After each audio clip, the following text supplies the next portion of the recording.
எல்லோருக்கும் வணக்கம்.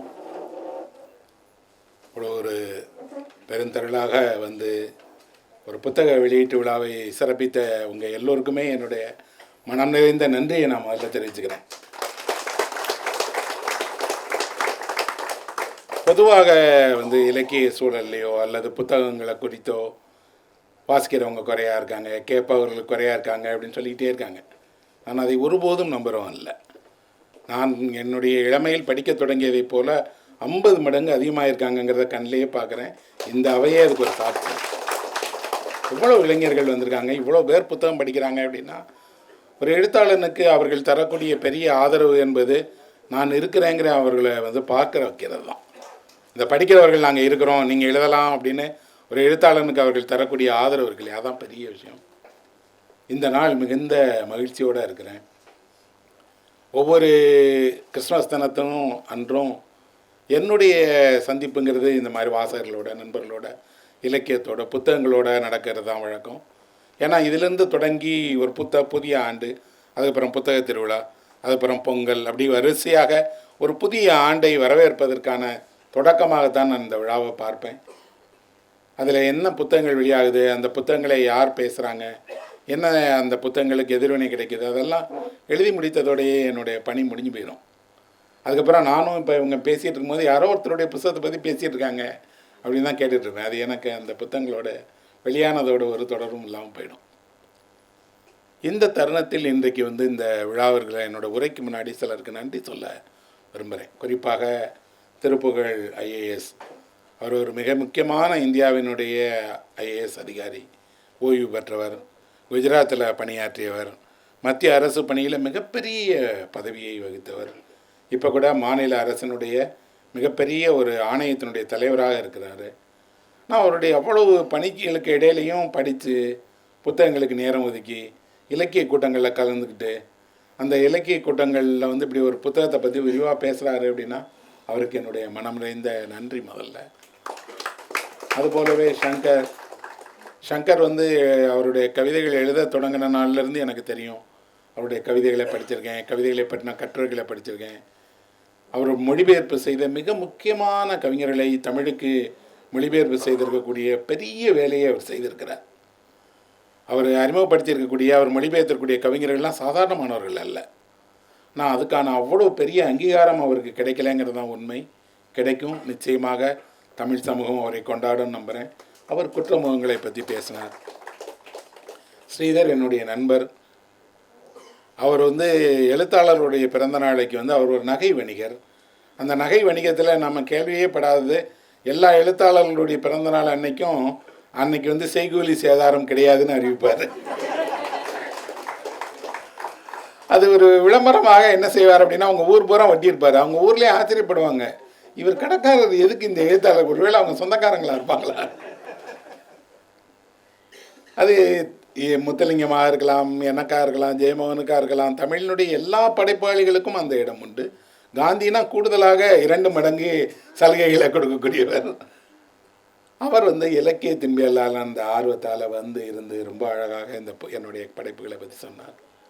இன்றைக்கு வெளியான சில புத்தகங்களை பற்றி பேசுவதற்காக சிலர் அழைத்திருந்தோம், அவங்க கலந்து கொள்ள முடியல. அதனால் அந்த நூல்களை பற்றியும் 1-2 வரிகள் நான் சொல்லணும்னு விரும்புகிறேன். இன்றைக்கு மஞ்சள் தருணங்கள் அப்படின்னு ஒரு புத்தகம் வெளியிட்டேன். அது வந்து உலக சினிமாவை பற்றிய கட்டுரைகளுடைய தொகுப்பு. அது ஏன் இங்கே இருக்கிற படங்கள்லாம் பத்தாதா, உலக சினிமாக்களை வேறு நாங்கள் பார்க்கணுமா அப்படின்னு கேட்டால் இல்லை. எல்லாவற்றிலும் சிறந்த விஷயங்களை நாம் தேர்வு செய்யும்போது திரைப்படத்தில் மட்டும் ஏன் அரங்கில் ஓடுற படங்களை மட்டுமே நம்ம பார்க்குறோம், அல்லது ஏதாவது ஒரு ஓடிடியில் ரிலீஸ் ஆகிற புதிய திரைப்படங்களை மட்டுமே பார்க்குறோம்? அப்படி இல்லையே. கலைகள் என்றால் எல்லா கலையும் போல திரைப்படமும் சர்வதேச அளவில் இருக்கக்கூடிய எல்லா திரைப்படங்களையும் பார்க்க வசதி இருக்குது. இணையதளத்திலே பார்க்கலாம், யூடியூப்லேயே பார்க்கலாம். கொஞ்சம் முயற்சி பண்ணிங்கன்னா ஒரு ஆண்டுக்கு ஒரு குறிப்பிட்ட இதில் போய் சந்தா செலுத்துனீங்கன்னா உலகத்தினுடைய சிறந்த படங்களை எல்லாத்தையும் அந்த பிளாட்ஃபார்மில் பார்க்கலாம். ஆனால் என்ன பார்க்கணும், ஏன் பார்க்கணும், அந்த திரைப்படங்களுக்கும் நமக்கு என்ன தொடர்பு இருக்குது, அந்த திரைப்படங்கள் இன்னொரு மொழியில் எடுக்கப்பட்டிருந்தால் கூட அது நம்ம வாழ்க்கையை எப்படி பிரதிபலிக்குது, அதை சொல்கிறது தான் அந்த புத்தகம். அதில் சிறந்த உலகத்தினுடைய திரைப்படங்களும் பற்றியும் இருக்குது, சமகால திரைப்படங்களை பற்றியும் இருக்குது. அதை பற்றி பேசுவதற்காக அழைத்திருந்தவர்கள் வர முடியாதனால இன்றைக்கி அந்த உரை இடம்பெறலை. அப்புறம் குழந்தைகளுக்காக ஒரு புத்தகம் எழுதியிருக்கேன். அது ஒவ்வொரு ஆண்டும் நான் எழுதுவேன். ஏன்னா அதை எழுதுறதன் வழியாக நான் இன்னும் ஒரு சிறுவன் தான் எனக்கு நினைவூட்டிக்கிட்டே இருக்க விரும்புகிறேன். இல்லைன்னா வயது ஆக ஆக முதல்ல நாம் சிறுவர்கள் உலகத்துலேருந்து ரொம்ப தூரம் போயிடுறோம். ஆனால் எல்லா பெரிய புத்தகங்களையும் எழுதி முடித்த பின்னாடி நான் புத்தகங்கள் அறிமுகமான வயதில் ஒரு சிறுவனாகத்தானே முதல்ல புத்தகங்களை கையில் எழுந்தினேன். என் கைக்கு கிடைத்த முதல் புத்தகம் போல் இன்றைக்கி ஒரு 10 வயசு பையன் கைக்கு ஒரு புத்தகம் போகணுமே, அது என்னோட ஒரு புத்தகமாக இருக்கணுமேங்கிறதுக்காக ஒவ்வொரு ஆண்டும் எழுதுவேன். அதை எழுதி நிறைவு செய்வதன் வழியாக தான் நான் அந்த ஆண்டில் நான் செய்த பணி முழுமையானது நம்புவேன். அதுக்காகவே ஒவ்வொரு ஆண்டும் குழந்தைகளுக்கான புத்தகம் எழுதுவேன். அது என்ன எழுதுறது அப்படிங்கிறது சம்மந்தமாக எனக்கு ஒரு எண்ணமும் இருக்காது. அது குழந்தைகளோடு உரையாடும் போது தான் என்ன எழுதலாம் அப்படின்னு இருக்கும். இந்த கதை கூட அப்படி தான் இருந்தது. ஒரு நண்பரை பார்ப்பதுக்காக லிஃப்ட்டில் போகும்போது அந்த லிஃப்ட்டில் ஒரு பொம்மை இருந்தது. யாரோ ஒரு குழந்தை அந்த லிஃப்ட்டில் அந்த பொம்மையை விட்டுட்டு போயிடுச்சு. அந்த லிஃப்ட்டில் என் கூட அந்த பொம்மையும் ஒரு குறிப்பிட்ட தளத்துக்கு ட்ராவல் பண்ணி மேலே வரும்போது நான் பார்த்தேன், இது யார் வீட்டுக்கு போகுதுன்னு தெரியல. இந்த பொம்மை இப்படி ஒரு லிஃப்ட்டில் போய் யார் வீட்டுக்கோ போய் யார் வீட்டு கதவையோ தட்டி நான் இருக்கிறதுக்கு இடம் கொடுப்பீங்களான்னு கேட்டால் என்ன ஆகும் அப்படின்னு யோசிச்சுட்டே அந்த லிஃப்ட்டில் போனேன். அதுதான் இந்த கதை. ஆனால் அந்த கதையை எழுத ஆரம்பித்த பின்னாடி அது ஒரு சம்பவம் போதலை. அந்த கதைக்கு கூடுதல் தேவைப்பட்டுச்சு. என்ன அப்படின்னா, உலகத்தில் எந்த பொம்மைக்குமே வயதாகிறது இல்லைங்கிறத கண்டுபிடிச்சேன். பயன்படுத்துகிறோம், தூக்கி போட்டுறோமே தவிர பொம்மைகளுக்கு வயதாகிறதே இல்லை. இப்போ கூட நீங்கள் சிறு வயதில் விளையாடிய ஒரு மர பொம்மை பார்த்தீங்கன்னா ஆசையாக கையில் வாங்கி வச்சுக்கிடுவீங்க. அப்புறம் நீங்கள் சிறு வயதில் விளையாடுவதற்காக வாங்கி வைத்து இப்போவும் யாரோ விளையாடிருக்கிற பொம்மையை கூட நாம் திரும்ப விளையாடலாமாங்கிற ஆசையை தூண்டுகுது.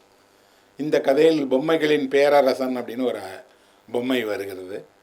அது ஒரு வீட்டில் போய் ஒரு 3 நாள் தங்குறதுக்கு இடம் கேட்குது. ஒரு பையன் கேட்குறான், பொம்மைக்கு எதுக்கு நான் வீட்டில் இடம் கொடுக்கணும் அப்படின்னு. அவர் சொல்கிறார், பெரியவர்கள் பொம்மைக்கு இடம் தர மாட்டாங்க, குழந்தைகள் கட்டாயம் கொடுப்பாங்க இல்லையா, அதனால் நான் உன்னோட விருந்தினராக என் வீட்டில் ஒரு 3 நாள் தங்கிக்கிறேன். சரி தங்கிக்கோங்கன்னு சொல்கிறான். அவனுக்கு இந்த 3 நாட்களிலும் இந்த பொம்மை சொல்கிற கதை தான் அது. இந்த பொம்மை ஒரு நாள் அதுக்கு அவனுக்கு ஒரு கதையை சொல்லுது. என்ன கதை அப்படின்னா, நீ புத்தரை பார்த்துருக்கிறியா அப்படின்னு. சிலையாக பார்த்துருக்குறேன், புகைப்படமாக பார்த்துருக்குறேன், ஓவியமாக பார்த்துருக்கேங்கிறான். பொம்மை சொல்லுது, நான் நேரில் பார்த்துருக்குறேன். நான் புத்தரை நேரில் பார்த்தவன். புத்தர் தன்னோட சீடர்களோடு ஒரு மாமரத்து அடியில் உட்கார்ந்து பேசிகிட்டு இருக்கும்போது நான் நேரில் போய் புத்தரை பார்த்தேன். நேரடியாக புத்தர் பேசுனதை கேட்டேன். இப்போ புத்தர் என்ன பேசினார், புத்தர் என்னெல்லாம் சொன்னார், அப்போ நீங்கள் பேசுகிற மாதிரி யாரெல்லாம் வந்தாங்கன்னொடனே அப்போ அந்த பொம்மை சொல்லுது, நான் போனது போலே முயல் புத்தரை பார்க்க வந்தது, மான் வந்திருந்தது, எல்லா விலங்கினங்களும் புத்தரை பார்க்க வந்தது. புத்தர் மனிதர்களோடு மட்டும் பேசவில்லை, எல்லோரோடும் பேசினார். அப்போ என்ன புத்தர் சொன்னார் அப்படின்னு ஒரு முயல் புத்தரிடம் கேட்டது, ஓநாய்களுடைய காலமாகிவிட்டதே, நாங்கள்லாம் சாந்தமாக இருக்கிறோம், முட்டாள்களாக எங்களை நினைக்கிறாங்க, முயல்களுக்கு இந்த உலகத்தில் வேலை இல்லையா, முயல்கள் ஓநாயாக மாறணுமா அப்படின்னு கேட்டது. அவர் சொன்னார், முயல்களைத்தான் உலகம் நேசிக்கிறதே தவிர ஓநாய்களுக்கு ஒரு நண்பனும் கிடையாது. ஓநாய்கள் அச்சம் தரக்கூடியது. முயல்களாக இருப்பதற்கு சந்தோஷப்படுங்கள். முயல்களாக முட்டாளாக இருப்பது என்பது தகுதி இல்லை, அது உண்மையில் நீங்கள் உலகை நேசிப்பதனுடைய அடையாளம் அப்படின்னு அவர் முயல்களை சந்தோஷமாக தடவி கொடுத்தார் அப்படின்னு இந்த பையனுக்கு சொல்லுது. ஏன் ஒரு சிறுவனுக்கு எப்படி புத்தரை பற்றி, முயல்களை பற்றி அல்லது பொம்மைகள் வழியாக ஏதோ கதைகளை சொல்ல வேண்டியிருக்குன்னா, அவர்கள் படிக்கிற பாடத்தில், அவர்கள் கேட்கிற கதையில் எல்லாவற்றிலும் ஆயுதங்களை விளையாட்டு பொருட்களாக எடுத்து சொல்கிறாங்க. அவர்கள் ஆசையாக வைத்திருக்கக்கூடிய எல்லாமே ஆயுதங்கள். பெரிய பெரிய துப்பாக்கியிலேருந்து பெரிய பெரிய ஆயுதங்கள்லேருந்து எல்லாமும் விளையாட்டு பொருட்களாகிடுச்சு. அதை விளையாட்டு பொருட்களாக பயன்படுத்தினீங்கன்னா உங்கள் மனதில் நிஜ ஆயுதத்தை தொடும்போதும் அது ஒரு விளையாட்டு பொருளாகத்தான் தோன்றும். ஒரு மனிதனை இன்னொரு மனிதன் காரணம் இல்லாமல் விளையாட்டுக்கு கூட சுடுவதற்கு அனுமதிக்கக்கூடாது. விளையாட்டில் கூட அது தவறு தான். நான் அதை ஒரு சிறுவனுக்கு சொல்லணும்னு நினைத்தேன், அதை கதையாக சொல்லணும்னு நினைத்தேன்.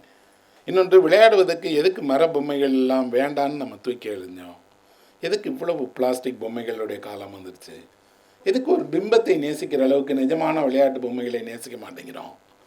அவ்வளோ வீடியோ கேம் விளையாடக்கூடியவர்களும் ஆசையாக விளையாடுறாங்க. விளையாடட்டும், மகிழ்ச்சி தான், சந்தோஷம்தான். ஆனால் அந்த விளையாட்டு ஆபத்தான ஒரு விளையாட்டு இல்லையா விளையாடுறீங்க. ஒரு மனிதனை கொல்வது போல் ஒரு குறிப்பிட்ட நேரத்துக்குள் எவ்வளவு கொன்னீங்க, எவ்வளோ வேகமாக பயணம் பண்ணீங்க, எத்தனை காரை உடைச்சிங்க, எவ்வளோ பெரிய பெரிய பெரிய வாகனங்களை தீ வைத்தீங்க, அது விளையாட்டு அல்ல. ஸோ ஒரு குழந்தைக்கு நிஜமாக ஒரு நல்ல விளையாட்டை, நல்ல கற்பனையை, நிஜமான ஒரு மனிதர்களை பற்றிய அக்கறையை உருவாக்கணும் அப்படிங்கிறதுக்கு தான் இந்த புத்தகம். சின்ன புத்தகம் தான். உங்கள் வீட்டில் அல்லது உங்களுக்கு தெரிந்த குழந்தைகள் இருந்தால் நீங்கள் அதை படித்து காட்டுங்க, அவர்களாக படிக்க வைங்க. அப்போ அந்த குழந்தைகளுக்கு தெரியும் என்ன அப்படின்னா, தான் எதை வைத்து விளையாடணும், எதை விளையாடக்கூடாதுன்னு. நமக்கு நிச்சயமாக தெரியும். நம்ம வீட்டில் இருக்கக்கூடிய ஒரு கத்தியை குழந்தை கையில் கொடுத்து விளையாட அனுமதிக்க மாட்டோம். அவ்வளவு கவனத்தோடு இருக்கக்கூடிய ஒரு பெற்றோர்கள் கருத்தியல் ரீதியான ஒரு ஆயுதத்தை மட்டும் என் குழந்தைகள் கையில் கொடுக்கணும், கொடுக்கூடாது இல்லையா? அதுக்கு தான் அந்த புத்தகம். இந்த 2 நூல்களுமே கூட இன்றைக்கி வெளியாகிருக்கு. அது இல்லாமல் எனக்கு ரொம்ப விருப்பமான ஒரு நோபல் பரிசு பெற்ற எழுத்தாளர் இருக்காங்க, சல்மா லாகர்லேவ் அப்படின்னு பேர். அவங்க ஸ்வீடிஷை சேர்ந்த பெண் எழுத்தாளர், முதலாக நோபல் பரிசு பெற்ற பெண் எழுத்தாளர். அவர்களுடைய நாவல் ஒன்று டாக்டர் சந்திரமௌலி மொழிபெயர்த்திருக்கிறார். அவர் அமெரிக்காவில் வசிக்கக்கூடிய ஒரு மருத்துவர். ஆண்டின் சில மாதங்கள் தான் இங்கே வர்றாரு, கோவையில் இருக்கிறார். ஆனால் ஆசையாக அங்கே இருந்துட்டு தமிழில் மொழிபெயர்ப்பு செய்து அதுவும் சல்மா லாகர்லேவ் மாதிரியான ஒரு புத்தகத்தை மொழிபெயர்த்திருக்கிறார்.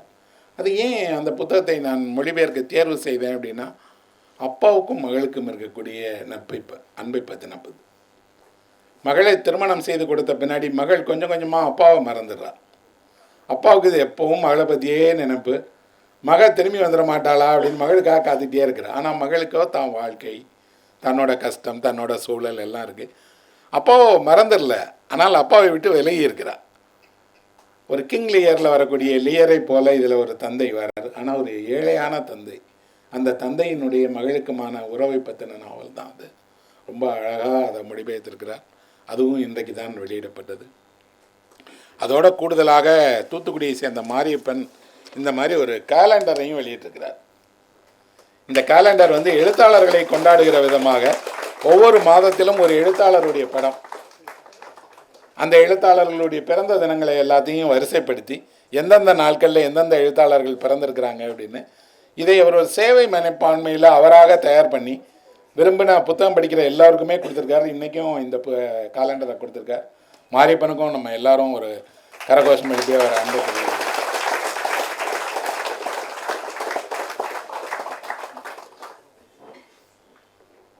அவ்வளோதான். நன்றி, வாழ்த்து எல்லாமே. உலகின் முதல் நாவல் அப்படிங்கிறத பற்றி நான் பேசலாம் அப்படின்னு நினச்சேன். ஏன்னா ஒரு நாவலாசிரியங்கிற முறையில் 11 நாவல்கள் எழுதியிருக்கேன். நிறைய நாவல்களை நான் தமிழில் படிச்சிருக்கேன், பிற மொழிகளில் படிச்சிருக்கிறேன். உலகத்தினுடைய முதல் நாவல் அப்படின்னு ஏதாவது ஒரு நாவலை சொல்ல முடியுமா அப்படின்னா அதை வரையறுக்க முடியாது. ஆனால் பழமையான நாவல், ஒரு 1000 ஆண்டுகளுக்கு முற்பட்ட நாவல், எழுதப்பட்டதிலேயே ரொம்ப தொன்மையான ஒரு நாவல்னு வேணால் அதை சொல்லலாம். ஏன்னா இதுக்கு முன்னாடி வேறு ஏதாவது எழுதப்பட்டு காணாமல் போயிருந்திருக்கலாம், கண்டுபிடிக்கப்படாமல் கூட இருக்கலாம், நாளைக்கு அது கண்டுபிடிக்கப்பட்டலாம். இப்போ வரை இருக்கக்கூடிய நாவல்களிலேயே ஒரு 1000 ஆண்டுகளுக்கு முந்தைய ஒரு நாவலை பற்றி தான் நான் இன்றைக்கு உங்களுக்கு அறிமுகம் செய்யலாம்னு நினைக்கிறேன். இந்த நாவல் ஜப்பானிய மொழியில் எழுதப்பட்டிருக்கிறது. இந்த நாவலோட பெயர் கெஞ்சி கதை, டேல் ஆஃப் கெஞ்சி அப்படின்னு. கெஞ்சி அப்படிங்கிறது ஒரு அரசரோட, இளவரசனுடைய பெயர். அந்த கெஞ்சிங்கிற இளவரசனுடைய பற்றின கதை தான் இந்த டேல் ஆஃப் கெஞ்சிங்கிறது.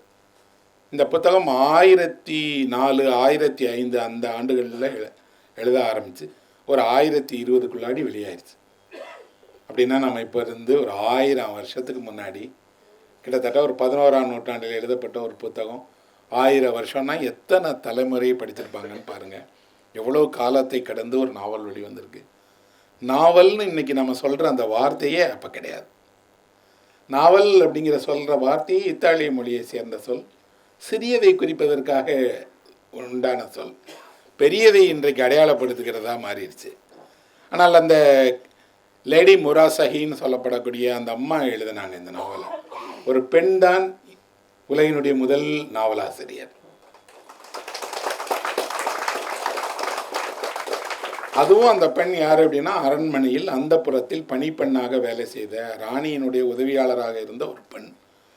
அவங்க ஒரு நாவல் எழுதியிருக்கிறாங்க. அந்த நாவல் 54 பகுதிகளை கொண்ட 1350, 1400 பக்கங்கள் கொண்ட ஒரு பெரிய புத்தகம். அப்போ சின்ன புத்தகம் கிடையாது. எனக்கு இன்று வரை இருக்கக்கூடிய ஆச்சரியம் என்னென்னா, அப்படி இவ்வளோ பெரிய புத்தகத்தை அவங்க எப்படி எழுதினாங்க? இப்போ அச்சு வசதியெல்லாம் வந்துடுச்சு, அதை எப்படி வெளியிட்டாங்க? அப்புறம் யார் படித்தார்கள்? ஏன்னா கல்வி குறைவாக இருந்த ஒரு காலகட்டத்தில் இவ்வளோ பெரிய நாவலை யார் படித்தாங்கன்னு, இந்த நாவல் எப்படி ஜப்பானில் வெளியிடப்பட்டது, எப்படியெல்லாம் இந்த நாவலை கொண்டாடினாங்கங்கிறதுக்கு தனி வரலாறே இருக்குது. ஆனால் அந்த முராசகி சீமாட்டின்னு சொல்லப்படக்கூடிய அந்த பெண் எழுதின கெஞ்சி கதை அப்படிங்கக்கூடியது ஒரு அரசனுடைய வாழ்க்கையை விவரிக்கக்கூடியதாக இருந்தாலும், ஜப்பான் அதனுடைய பண்பாடு, அதில் நடந்த வேறு வாழ்க்கையில் அந்த சரித்திர காலத்தினுடைய நிகழ்வுகளை எல்லாம் பற்றி தான் இந்த நாவல் எழுதப்பட்டிருக்கு. ஏன் அப்படி ஒரு நாவல் தமிழுக்கு படிக்கணும் அல்லது நமக்கு தொடர்பு இருக்குது? நானே என்ன கேட்டுக்கிட்டேன், இப்படி ஒரு நாவலை நான் சொல்வதுக்கு முன்னாடி அது ஏன் நான் படிக்கணும் அல்லது இன்னொருத்தருக்கு சிபாரிசு செய்யணும் அப்படின்னு. இந்த நாவலினுடைய கதையை நான் அதிகம் விவரிக்க போகிறதில்ல. இந்த நாவலினுடைய சில முக்கியமான விஷயங்களை மட்டும் சொல்லலான்னு பார்க்குறேன். குறிப்பாக இந்த நாவலில் ஒரு காட்சி வருகிறது. செரி மலர்கள் பூத்து குலுங்கக்கூடிய ஒரு பருவ காலம் அது. ஜப்பானில் அதை பார்ப்பதற்காக மக்கள் வருவாங்க. செரி மலர்கள் பூத்து இருக்கும்போது அந்த மலர்கள் முழுமையான அழகை வெளிப்படுத்துறதுனால அதை பார்ப்பதுக்கு பயணம் செய்து பூங்காக்களுக்கு போய் மரத்தடியில் நின்று எல்லோரும் பூவை பார்ப்பாங்க. அப்படிலாம் நமக்கு பழக்கம் இல்லை. நமக்கு பூவை எங்கேயாவது பார்த்தா பறித்து கொள்ளுகிற பழக்கம் இருக்குது, விற்பனை செய்யலாம்ங்கிற பழக்கம் இருக்குது. இதையெல்லாம் விட அதை போட்டு நசுக்குனா நல்லா இருக்குமே அப்படின்னு பூவை பறித்த உடனே அதை காலில் இட்டு நசுக்கிறதுல நிறைய பேருக்கு ஆசை இருக்குது. ஆனால் இவர்கள் பூவை வேடிக்கை பார்ப்பார்கள். எப்படி பார்ப்பார்கள்? நல்ல உடை அணிந்து கொண்டு ஒரு திருமண வீட்டிற்கு செல்வது போல, மிக முக்கியமான ஒரு விருந்திற்கு செல்வது போல, அவ்வளவு அலங்காரத்தோடு அவ்வளோ சிறப்பான ஆடைகளை அணிந்து கொண்டு வீட்டில் இருக்கக்கூடிய எல்லோரும் போய் ஒரு குறிப்பிட்ட தூரத்தில் நின்று செரி மலரை வேடிக்கை பார்ப்பார்கள். அப்படி மலரை பார்ப்பதுன்னு எப்படி பார்த்துட்டு தலையை அப்படி அல்ல, பார்த்து கொண்டே இருப்பார்கள். ஒரு இசையை நீங்கள் அரை மணி நேரம் கேட்பது போல, விருப்பமான ஒரு ஓவியத்தை பார்ப்பது போல, உங்களுக்கு மிக பிடித்தமான ஒருவரை நேரில் சந்தித்து உரையாடுவது போல அந்த மரத்தை பார்ப்பார்கள். ஒருவர் இருவர் அல்ல, பூங்கா முழுவதும் அந்த செரி மலர்கள் பூத்திருக்கும். அதை பார்ப்பதற்கு ஆயிரக்கணக்கானவர் வருவார்கள். அவர்கள் நின்று பார்ப்பார்கள். குடும்பத்தோடு பார்க்கும்போது தாயும் தந்தையும் தனியாக நின்று பார்ப்பார்கள், சகோதரிகள் ஒரு வரிசையில் நின்று பார்ப்பார்கள், உறவினர்கள் பார்ப்பார்கள். பிறகு ஒரு குறிப்பிட்ட தூரம் விலகி நின்று பார்ப்பார்கள். இப்படி என்ன பார்க்கிறார்கள்? அவர்கள் என்ன பார்க்கிறார்கள்னா, இவ்வளோ அழகான மலர் என்பது முழுமையினுடைய அடையாளம். இவ்வளவு அழகான மலராக இருந்தாலும் வாடிவிடும், உதிர்ந்துவிடும். அதுவும் இயற்கையினுடைய நியதி. நீங்கள் ஒரு முழுமையை அடைந்த பிறகு அந்த முழுமையிலேயே தங்கிவிட முடியாது. ஆனால் அந்த முழுமை நாளை காலையில் வந்துவிடும். எல்லாமும் காலத்தால் அழகு செய்யப்படுகிறது, காலத்தால் முழுமை அடைகிறது, காலத்தால் அது பொலிவை அடைகிறது. இந்த மலர் முழுமையாக அடைந்தவுடனேயே அந்த முழுமையை நாம் பார்க்கிறோம், மலரே அல்ல. ஆனால் முழுமையை அடைந்த பேரழகுள்ள இந்த செரி மலர்கள் இன்னும் ஒரு நாள் தந்தால் உதிர்ந்து கீழே வந்துடும். அதை தடுக்கவே முடியாது. அப்படின்னா அவர்கள் ஒரு பெரிய ஞானத்தை நேரடியாக இயற்கையிடமிருந்து கற்றுக்கொள்கிறார்கள். அதுதான் ஜப்பானுடைய ஷின்டோ அப்படிங்கிற ஒரு சமயம். ஜப்பானில் ஷின்டோ அப்படிங்கிற ஒரு மதம் இருக்கிறது. மதம் என்று கூட சொல்ல முடியாது, அது ஒரு வாழ்க்கை முறை, ஒரு அறவழி என்று வைத்துக்கொள்ளலாம். அப்படின்னா என்ன அப்படின்னா, எல்லாவற்றிலும் தெய்வம் உறைந்திருக்கிறது, எல்லாவும் தெய்வாம்சம் கொண்டிருக்கிறது. நாம் பார்க்கக்கூடிய மலை, நதி, காடு, இயற்கை, மரங்கள் எல்லாமும் இயற்கையினுடைய அத்தனையும் தெய்வத்தினுடைய அம்சம் கொண்டது தான். எல்லாவற்றிலும் தெய்வாம்சம் வெளிப்படுகிறது அப்படின்னு நம்புகிறாங்க. ஏன் அப்படி நம்புகிறார்கள்னா, ஜப்பானியர்கள் தங்களை கடவுளினுடைய பிள்ளைகளாக நினைக்கிறார்கள். கடவுளுக்கு இத்தனை பிள்ளைகள், அவர்கள்தான் ஜப்பான். சூரியனே நேரடியாக இங்கே தன்னுடைய பிரதிநிதியின் வழியாக ஆட்சி செய்கிறான்னு நம்புகிறாங்க. எண்ணிக்கையற்ற கடவுள்கள், அந்த எல்லா கடவுள்களுக்கும் ஒரு பணி, அவர்கள் இயற்கையினோட ஒரு அங்கமாக இருப்பாங்க. அந்த இயற்கையை ஷிண்டோ எல்லோருக்கும் அதை சொல்லி சொல்லி சொல்லி எப்படி இருக்குன்னா, எந்த இயற்கையுமே நீங்கள் வெறுக்கவோ விளக்கவோ அழிக்கவோ கூடாது. அதோடு அதுக்குள்ளாடி எப்படி போகிறது? அப்போது அங்கே சில நுழைவாயில்களை அமைப்பார்கள். நீங்கள் இணையத்தில் போய் பாருங்கள், நிறைய ஜப்பானை அறிமுகப்படுத்துவதாக இருந்தால் ஒரு பெரிய கேட் இருக்கும், நுழைவாயில் இருக்கும். இந்த நுழைவாயிலை ஒரு ஏரியின் வாசலில் வச்சுருப்பாங்க, மரத்தின் முன்னாடி வைத்திருப்பாங்க, பூங்காக்களில் வச்சுருப்பாங்க, நிறைய திறந்த வெளிகளில் வைத்திருப்பாங்க. நான் நேரிலே பார்த்துருக்குறேன். இந்த நுழைவாயிலினுடைய அர்த்தம் என்ன அப்படின்னா, உங்களுக்கும் இயற்கைக்கும் இடையில் ஒரு நுழைவாயில் இருக்கிறது. நீங்கள் அதன் வழியாக பாருங்கள், புரிந்து கொள்வீர்கள். இந்த செரி மலர்களை பார்ப்பது என்பது அப்படி நீங்கள் அதோடு இணைவதற்கான ஒரு புள்ளி. நிலையாமையை அவர்கள் குழந்தைகளுக்கே அறிமுகப்படுத்துகிறாங்க. நிலையாமை என்பது உலகத்தில் யாரும், நீங்கள் எவ்வளவு பெரிய ஆளாக இருந்தாலும் இந்த உலகத்தில் நிரந்தரமாக இருந்துவிட முடியாது. அப்போ அதை நம்ம அச்சம் தரக்கூடிய ஒன்றாக மாற்றிட்டோம். ஐயோ நம்ம இறந்து போயிட போகிறோமே, நம்ம வாழ்க்கையில் இல்லையே, அப்படி அல்ல. உங்கள் வாழ்க்கை நிரந்தரமற்றதாக இருந்தாலும் நீங்கள் முழுமையை அடைவது தான் வாழ்வினுடைய நோக்கம். முழுமையை அடைவதற்கு என்ன செய்ய போகிறீங்க? இந்த நாவலில் அப்படி ஒரு காட்சி வருகிறது. ஒரு செரி மலர் பூத்திருக்கக்கூடிய ஒரு பெரிய மரத்தை பார்க்கக்கூடிய சிறுவன், காற்று அடித்தால்தானே இந்த மலர்கள் உதிரும், உதிர்ந்தால்தானே இது வாடிவிடும், காற்றே அடிக்காமல் இந்த மரத்தை காப்பாற்றினால் மலர்களை காப்பாற்றிட முடியாதா அப்படின்னு அந்த பையன் ஆசைப்படுறான். மரத்தை சுற்றி பெரிய தடுப்பை உருவாக்குங்கள்ங்கிறான். எப்படியாவது இந்த செரி மலர்களை நிரந்தரமாக்கி விட முடியாதா அப்படின்னு நினைக்கிறான். ஆனால் அந்த சிறுவனுடைய முயற்சியில் அப்படி மலர் பூத்து விழுந்து வாடுறத பார்க்குறான். இந்த புத்தகமே இந்த பையனை போல நிலையாமை என்பதை தவிர்க்கவே முடியாது. அதே நேரம் என்னன்னா, நீ பார்க்கிற நேரத்தில் நீ ஒரு ஆனந்தம் அடைகிற, அது முழுமையை அடைவதன் வழியாக தான் முழுமையை அடைந்து விட்டோம் என்பதை வாசனையாக, நிறமாக, அழகாக வெளிப்படுத்திக் கொள்கிறது இல்லையா? அப்படி வெளிப்படுத்தி கொள்ள முடியும். அப்படின்னா மனித வாழ்க்கை என்பது இப்படியானது தான். இதை சொல்வதற்காகவும் இந்த நாவல் எழுதப்பட்டிருக்கிறது. இந்த நாவலில் இன்னொரு காட்சி இருக்குது. இந்த நாவலில் வரக்கூடிய மிக முக்கியமான ஒரு பெண் கதாபாத்திரம், அவள் பெயர் தான் முராசாகி. முராசாகின்னு இதில் ஒரு ராணி வர்றாங்க. அவள் மரண படுக்கையில் இருக்கும்போது அவளை பார்ப்பதற்காக இந்த கதையினுடைய நாயகனான கெஞ்சி போகிறான். கெஞ்சி போய் அவள்கிட்ட சொல்கிறான், நானும் நீயும் வாழத் தொடங்கினோம், ஒன்றாக வாழ்ந்தோம், பிரிவே கிடையாதுன்னு நினைக்கிறோம்.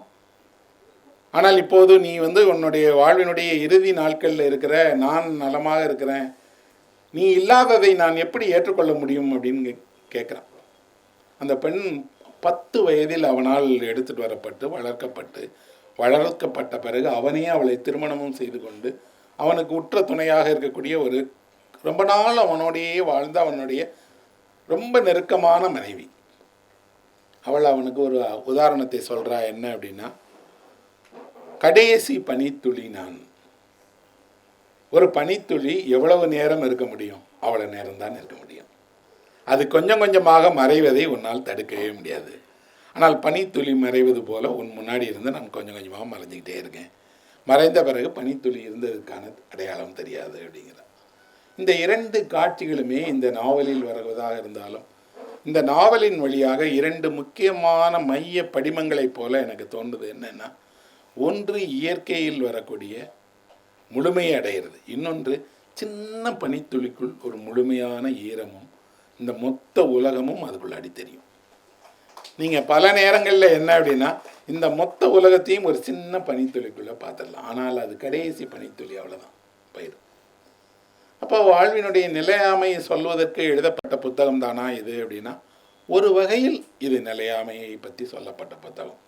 இன்னொரு புத்தகம் வாழ்க்கையை கொண்டாடுகிற புத்தகம். வாழ்க்கையை கொண்டாடுகிற புத்தகம் அப்படின்னா,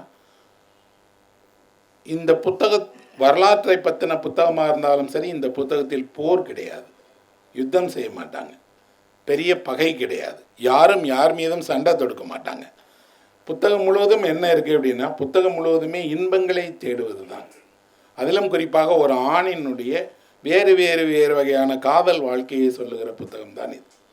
கெஞ்சி கதை அப்படின்னு வைத்திருக்கக்கூடாது, கெஞ்சியும் அவனுடைய நிறைய காதலும்னு வைத்திருக்கணும். ஏன்னா அவன் அத்தனை பெண்களை காதலிக்கிறான்.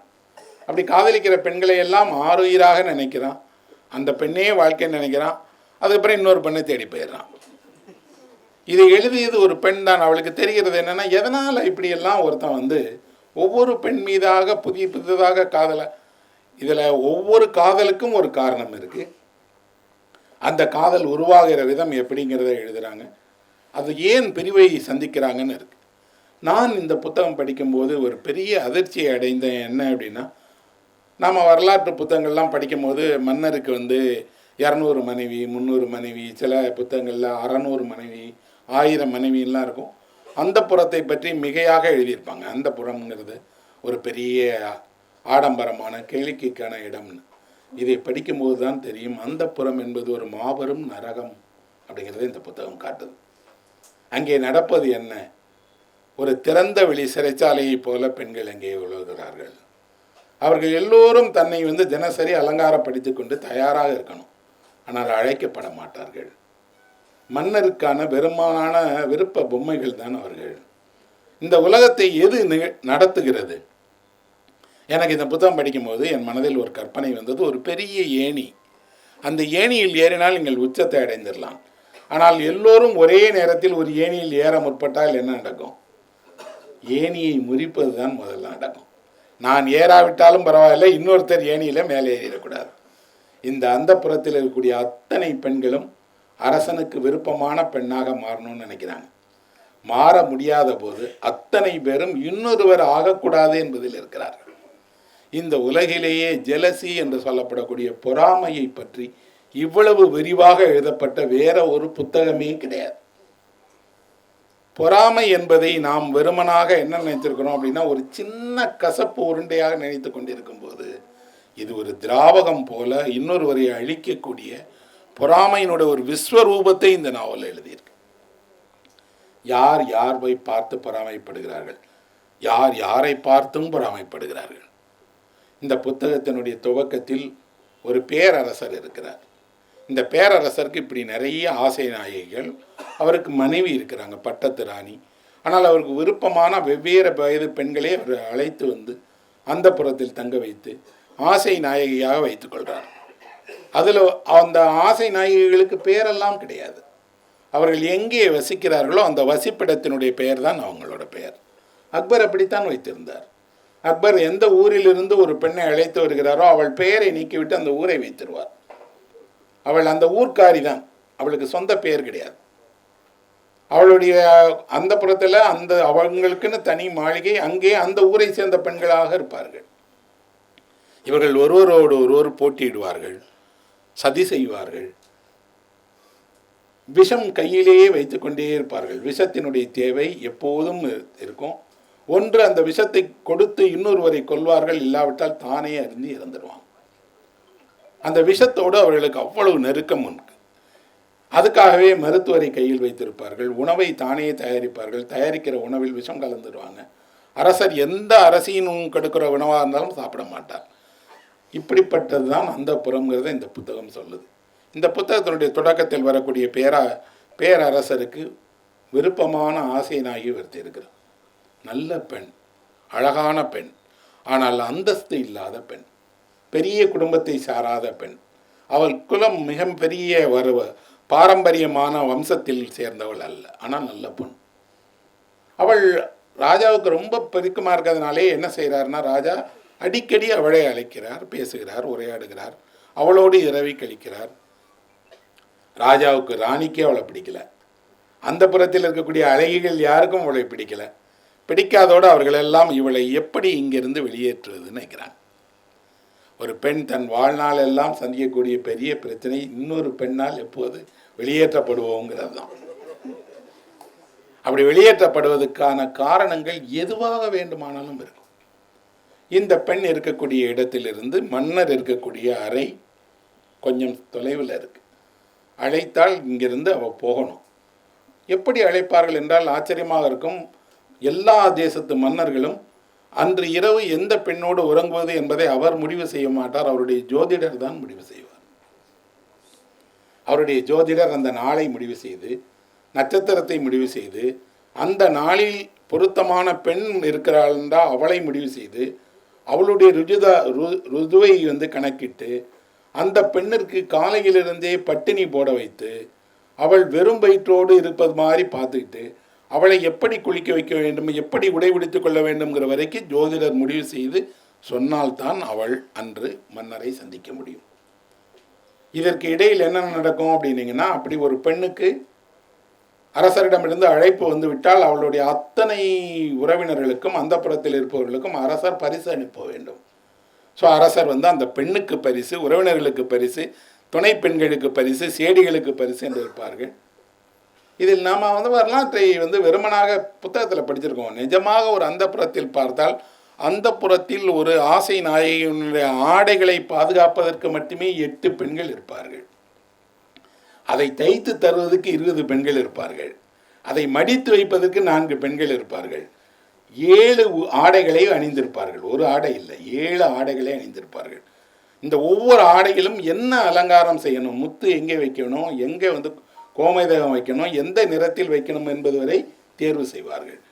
வந்துக்கிட்டே இருப்பாங்க. இதற்காக என்னென்னா எல்லா நிலையில் இருக்கக்கூடிய ஆசை நாய்களுக்கும் தனி வணிகர்கள் உண்டு. அவர்கள் வருவார்கள்.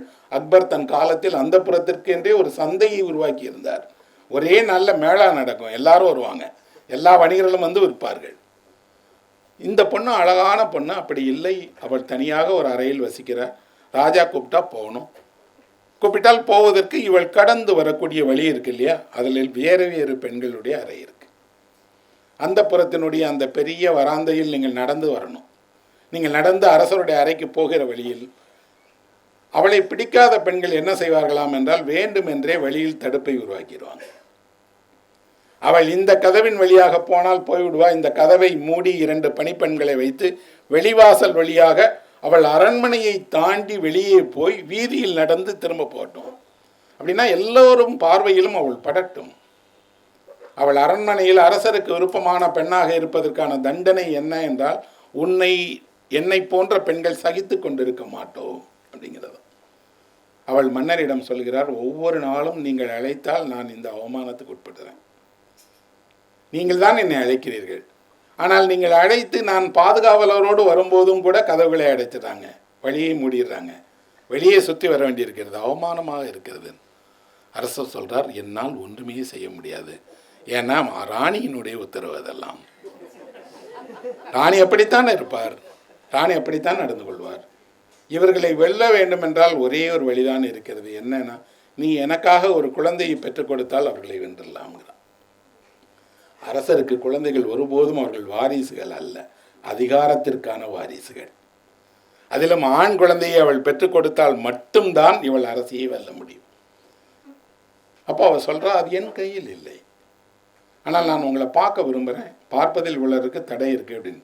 அரசர் அப்போ என்ன செய்கிறார் என்றால், இவள் வருவதற்கான சிறப்பு உத்தரவை போடுகிறார், தடையே வைக்கக்கூடாது. ஆனால் அந்த புறத்திற்குள் எந்த அரசரனுடைய எந்த உத்தரவுக்கும் ஒரு மதிப்பும் கிடையாது. அவர் நுழையலாம், அங்கே இருப்பவர்கள் எல்லாம் ராணியினுடைய ஆட்கள், அவர்கள் ராணி சொல்வதை மட்டும்தான் கேட்பார்கள். ராணிக்கு அடுத்த நிலையில் ஒரு பெரிய ஆசை நாயகி இருக்கிறாள். அவள் இதற்கு முன்னால் மன்னரோடு நெருக்கமாக இருந்தால், அவளுக்கு ஆண் குழந்தை இருக்கிறது, அவன்தான் அடுத்த வாரிசு. அவள் சொல்கிறா, கொக்கைடன்னு அந்த பொண்ணோட பேர். அவள் சொல்கிறா, இப்படி ஒரு புதுசாக ஒரு பொண்ணோட ராஜா பழக ஆரம்பித்து அவளுக்கு ஒரு பையன் பிறந்துட்டா, என் பையன் இளவரசனாக முடியாது. ஆகவே இந்த சந்திப்பே நடக்கக்கூடாது. இன்னும் அவளை ஏதேனும் ஒரு வகையில் தண்டிப்பதாக இருந்தால் அவளுக்கு நீங்கள் உணவில் விஷம் கொடுங்கள், அவளை நடக்க விடாமல் செய்யுங்கள், அரண்மனை வைத்தியரை பார்த்து அவளை முடிந்தவரை முடக்கமாக செய்யுங்கள்ங்கிறார். ஒரு சின்ன பொண்ணு, அழகான பொண்ணு. மன்னரனுடைய ஆசைக்காக அவள் இத்தனை தடைகளையும் தாண்டி மன்னரை பார்க்கிறார். மன்னர் கேட்கிறார், இவ்வளவு ஆபத்து இருக்குது, இவ்வளவு செய்கிறாங்க, ஆனால் நீ என் மேலே இருக்கக்கூடிய பிரியத்தால் இப்படியே வரையன்னு கேட்டபோது அவள் சொல்லுகிறாள், என்னுடைய தந்தை எனக்கு கிடையாது, தாய் தான் இருக்கிறார். என் தாய், நாங்கள் ஒரு சாதாரண குடும்பத்தை சேர்ந்த பெண்.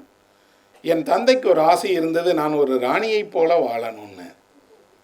அதனாலே என் அம்மாவிடம் சொன்னார், இவளுக்கு கலையை கற்றுக் கொடுத்து, இசையை கற்றுக் கொடுத்து, அழகை இவளை நிகரற்றவளாக்கி எப்படியாவது அரண்மனைக்குள்ள அனுப்பி எப்படியாவது மன்னரின் கண்ணில் பட வைத்து அந்த இடத்தை உருவாக்கி விட வேணும்னு இறந்துட்டாரு. எங்கள் அம்மா என்னை அனுப்புனாங்க. இப்போது கூட நான் என்னுடைய மறைந்த தந்தையினுடைய ஆசைக்காகத்தான் இந்த அவமானங்களை எல்லாம் சந்தித்து கொண்டிருக்கிறேன்னு சொல்கிறான். அவளுக்கு குழந்தை உருவாகிறது. இப்போ அரண்மனையில் அந்த செய்தி அதிகமான ஒரு கோபத்தை, ஆத்திரத்தை உருவாக்குது. இப்போ அவள் எதற்கு பயப்படுகிறாள் என்றால், கண்டிப்பாக இந்த குழந்தையை பிறக்க விட மாட்டாங்க, இந்த குழந்தை இறந்துடும். யாரை நம்பியுமே நான் இங்கே அந்த குழந்தையை வைத்துக்கொள்ள மாட்டேன். ஆனால் என்னை என்னோட அம்மா வீட்டுக்கு அனுப்பிடுங்க, நான் பாதுகாப்பாக குழந்தையை பெற்று திரும்பி வரேன். மன்னருக்கு என்ன அப்படின்னா, நீ ஒரு குழந்தையை பெறுகிற போது நீ ஒரு ராணியாக என் பக்கத்தில் தானே இருக்கணும், நீ ஏன் போய் உங்கள் அம்மா வீட்டுக்கு போகிறேங்கன்னு அனுப்ப மாட்டேங்கிறார். ஆனால் அவள் வேறு வழியே இல்லாமல் அரண்மனையிலிருந்து வெளியேறி அவளுடைய அம்மா வீட்டுக்கு போய் அம்மா வீட்டிலேருந்து ஒரு பையனை பிறக்கிறாள். அவன்தான் கெஞ்சி. இந்த நாவலில் வரக்கூடிய நாவலினுடைய நாயகன் யார் அப்படின்னா, இப்படி ஒரு பேரரசருக்கும் ஒரு ஆசை நாயகிக்கும் பிறக்கிற பையன். அவனை பற்றி அந்த நாவலில் அந்த எழுத்தாளர் சொல்கிறார், அவன் ஒளி பொருந்தியவன், பிரகாசன், பார்த்தாலே தெரியும் அவ்வளோ அழகானவன். ஆனால் அவன் பிறந்த சில நாட்களிலேயே அவனுடைய அம்மா இறந்துட்டான். முதன்முறையாக ஒரு புத்தகத்தில் நான் ஒரு பேரரசர் கண்ணீர் விடுகிற காட்சியை பார்த்தேன். ஏன்னா நம்ம படித்த புத்தகங்களிலெல்லாம் பேரரசர்கள் என்ன செய்வாங்கன்னா, யானையின் மீது வருவாங்க, போர்க்களத்தில் சண்டை போடுவாங்க, பெரு வெற்றிகளை கொண்டாடுவாங்க, குடிப்பாங்க, கூத்தாடுவாங்க. ஆனால் மனைவியை இழந்த பேரரசர் துக்கம் தாழாமல் கண்ணீர் விட்டுட்டே இருக்கார். அவருக்கு அந்த துக்கத்திலிருந்து மீளவே முடியல. அரண்மனையில் இருக்கிறாரே தவிர எல்லா நடவடிக்கைகளையும் விட்டுறார். ஒரு மனைவி இறந்த துக்கம் ஒரு பேரரசரை என்ன செய்யும் அப்படின்னு இந்த நாவலில் தான் ஒரு பொண்ணு நிஜமாக எழுதியிருக்கிறாங்க. அவர் முடங்கிறார். அவருடைய ஒவ்வொரு ஆசை நாயகியாக என்ன செய்கிறாருன்னா, இவர் வரல பார்க்கல, அவங்க எல்லாரும் அப்படியே உறைந்து போயிடுறாங்க. இவரை மகிழ்ச்சிப்படுவதற்காக இசை வாசிக்கிறாங்க. இவளுக்கோ அந்த மனைவியை பற்றிய நினைப்பு கண்ணீர் விட்டுட்டே இருக்கிறார். குழந்தையை பாட்டி வீட்டில் வளர்க்குறாங்க. ஸோ பாட்டி வீட்டில் போய் குழந்தையை பார்க்கணும்னா மன்னர் போய் பார்க்க முடியாது, அது நாட்டினுடைய தடை விதி. கொண்டு வந்து காட்டுங்க அப்படின்னா, கொண்டு வந்து காட்டினா குழந்தையை கொண்டுருவாங்க, அதனால் கொண்டு வர மாட்டோங்கிறாங்க. பிறந்த குழந்தையை பார்க்க முடியல, அந்த குழந்தையை நேசிக்கிற அளவுக்கு அதை நம்ம கண்ணில் கூட காட்ட மாட்டேங்கிறாங்களேன்னு வர சொல்லி கடிதம் அனுப்பிக்கிட்டே இருக்கிறார். ஆனால் அந்த அம்மா வந்து சொல்கிறாங்க, குறிப்பிட்ட வயதான உடனே குழந்தையை கொண்டு வந்து உங்கள்கிட்ட காட்டுவோம், அது வரைக்கும் காத்துடுங்க அப்படின்னு. இந்த மன்னரை மகிழ்ச்சிப்படுத்த முடியாத பெண்கள் எல்லோரும் ஒன்று சேர்ந்து என்ன பண்ணாங்கன்னா, ஏதாவது செய்து இந்த மன்னரை திரும்ப அதே போல் பழைய மன்னராக்கணும்னு நினைக்கும் போது, இறந்து போன அந்த பெண்ணினுடைய முகஜாயலில் யாராவது ஒரு பொண்ணு இருக்காங்களான்னு நாடுபுறா தேடுறாங்க. புசித் சுபோ அப்படின்னு ஒரு பெண்ணை கண்டுபிடிக்கிறாங்க. அவளும் இறந்து போன கெஞ்சியினுடைய தாயும் ஒரே போல இருப்பாங்க. இவளை எப்படி நீங்கள் இன்னொரு 2 பேர் இரட்டை பிறவியாக இருந்து பார்த்தீங்கன்னா எப்படி இருக்குமோ அப்படி அவள் இருக்கிறார். அரசருக்கு இறந்த மனைவியை போல ஒரு பெண்ணு கிடைச்சான்னு உடனே பழையபடி மகிழ்ச்சி அடைஞ்சிடறார். பழையபடி அவர் அந்த புறத்துக்கு போக ஆரம்பிச்சிடார். அந்த பெண்ணை பார்க்கிறார். அந்த பெண்ணிடம் இந்த குழந்தையை பற்றி சொல்லிகிட்டே இருக்கிறார். அவள் சொல்கிறா, நான் அவளை போல இருக்கிறேனே தவிர அவள் அல்ல, நீங்கள் தான் அவளை பார்த்துருக்கிறீர்கள், பழகியிருக்கீங்க, எனக்கு தெரியாது, அவளுடைய குழந்தையை பற்றியெல்லாம் இங்கே பேசாதீங்கன்னப்போ அவர் சொல்கிறார், இல்லை, அந்த குழந்தையை நான் இளவரசனாக்க போகிறேன், பட்டம் சூட்ட போகிறேன், அடுத்த அரசனாக வரப்போகிறேன், அவனை நீ தான் வளர்க்கணும், நீ தான் கொண்டு வரணும், அரண்மனைக்கு கொண்டு வரேங்கிறாங்க. அரண்மனைக்கு கொண்டு வருகிறார்கள் அந்த பையனை. அரசர் பார்க்கிறார். நம்ம ஊர் அப்பாக்களை போலவே அந்த அரசரும் நடந்து கொள்கிறார். பையன் எதிர்காலம் எப்படி இருக்குன்னு ஜோசியம் பார்க்கணும். ஒரு அரசருக்கும் கூடவா இந்த தேவை இருக்கிறது? ஒரு சாமானிய மனிதனுக்கு பிள்ளைகள் என்ன வாங்கன்னு தெரியாது. ஆனால் இந்த அரசருக்கு என்ன இருக்குன்னா, என் பையன் என்ன ஆவான்னு பார்க்கணும், நல்ல ஜோதிடராக பார்த்து எதிர்காலத்தில் எப்படி இருப்பாங்கிறத தெரிஞ்சு கொள்ளணும். அப்போது கூட பாருங்கள், ஜப்பானில் ஒரு கொரிய ஜோதிடர் தான் சிறந்தவராக இருக்கிறார், ஜப்பானிய ஜோதிடர் அல்ல. ஏன்னா அந்த ஊரில் அந்த சமயம் அதையெல்லாம் அனுமதிக்காது.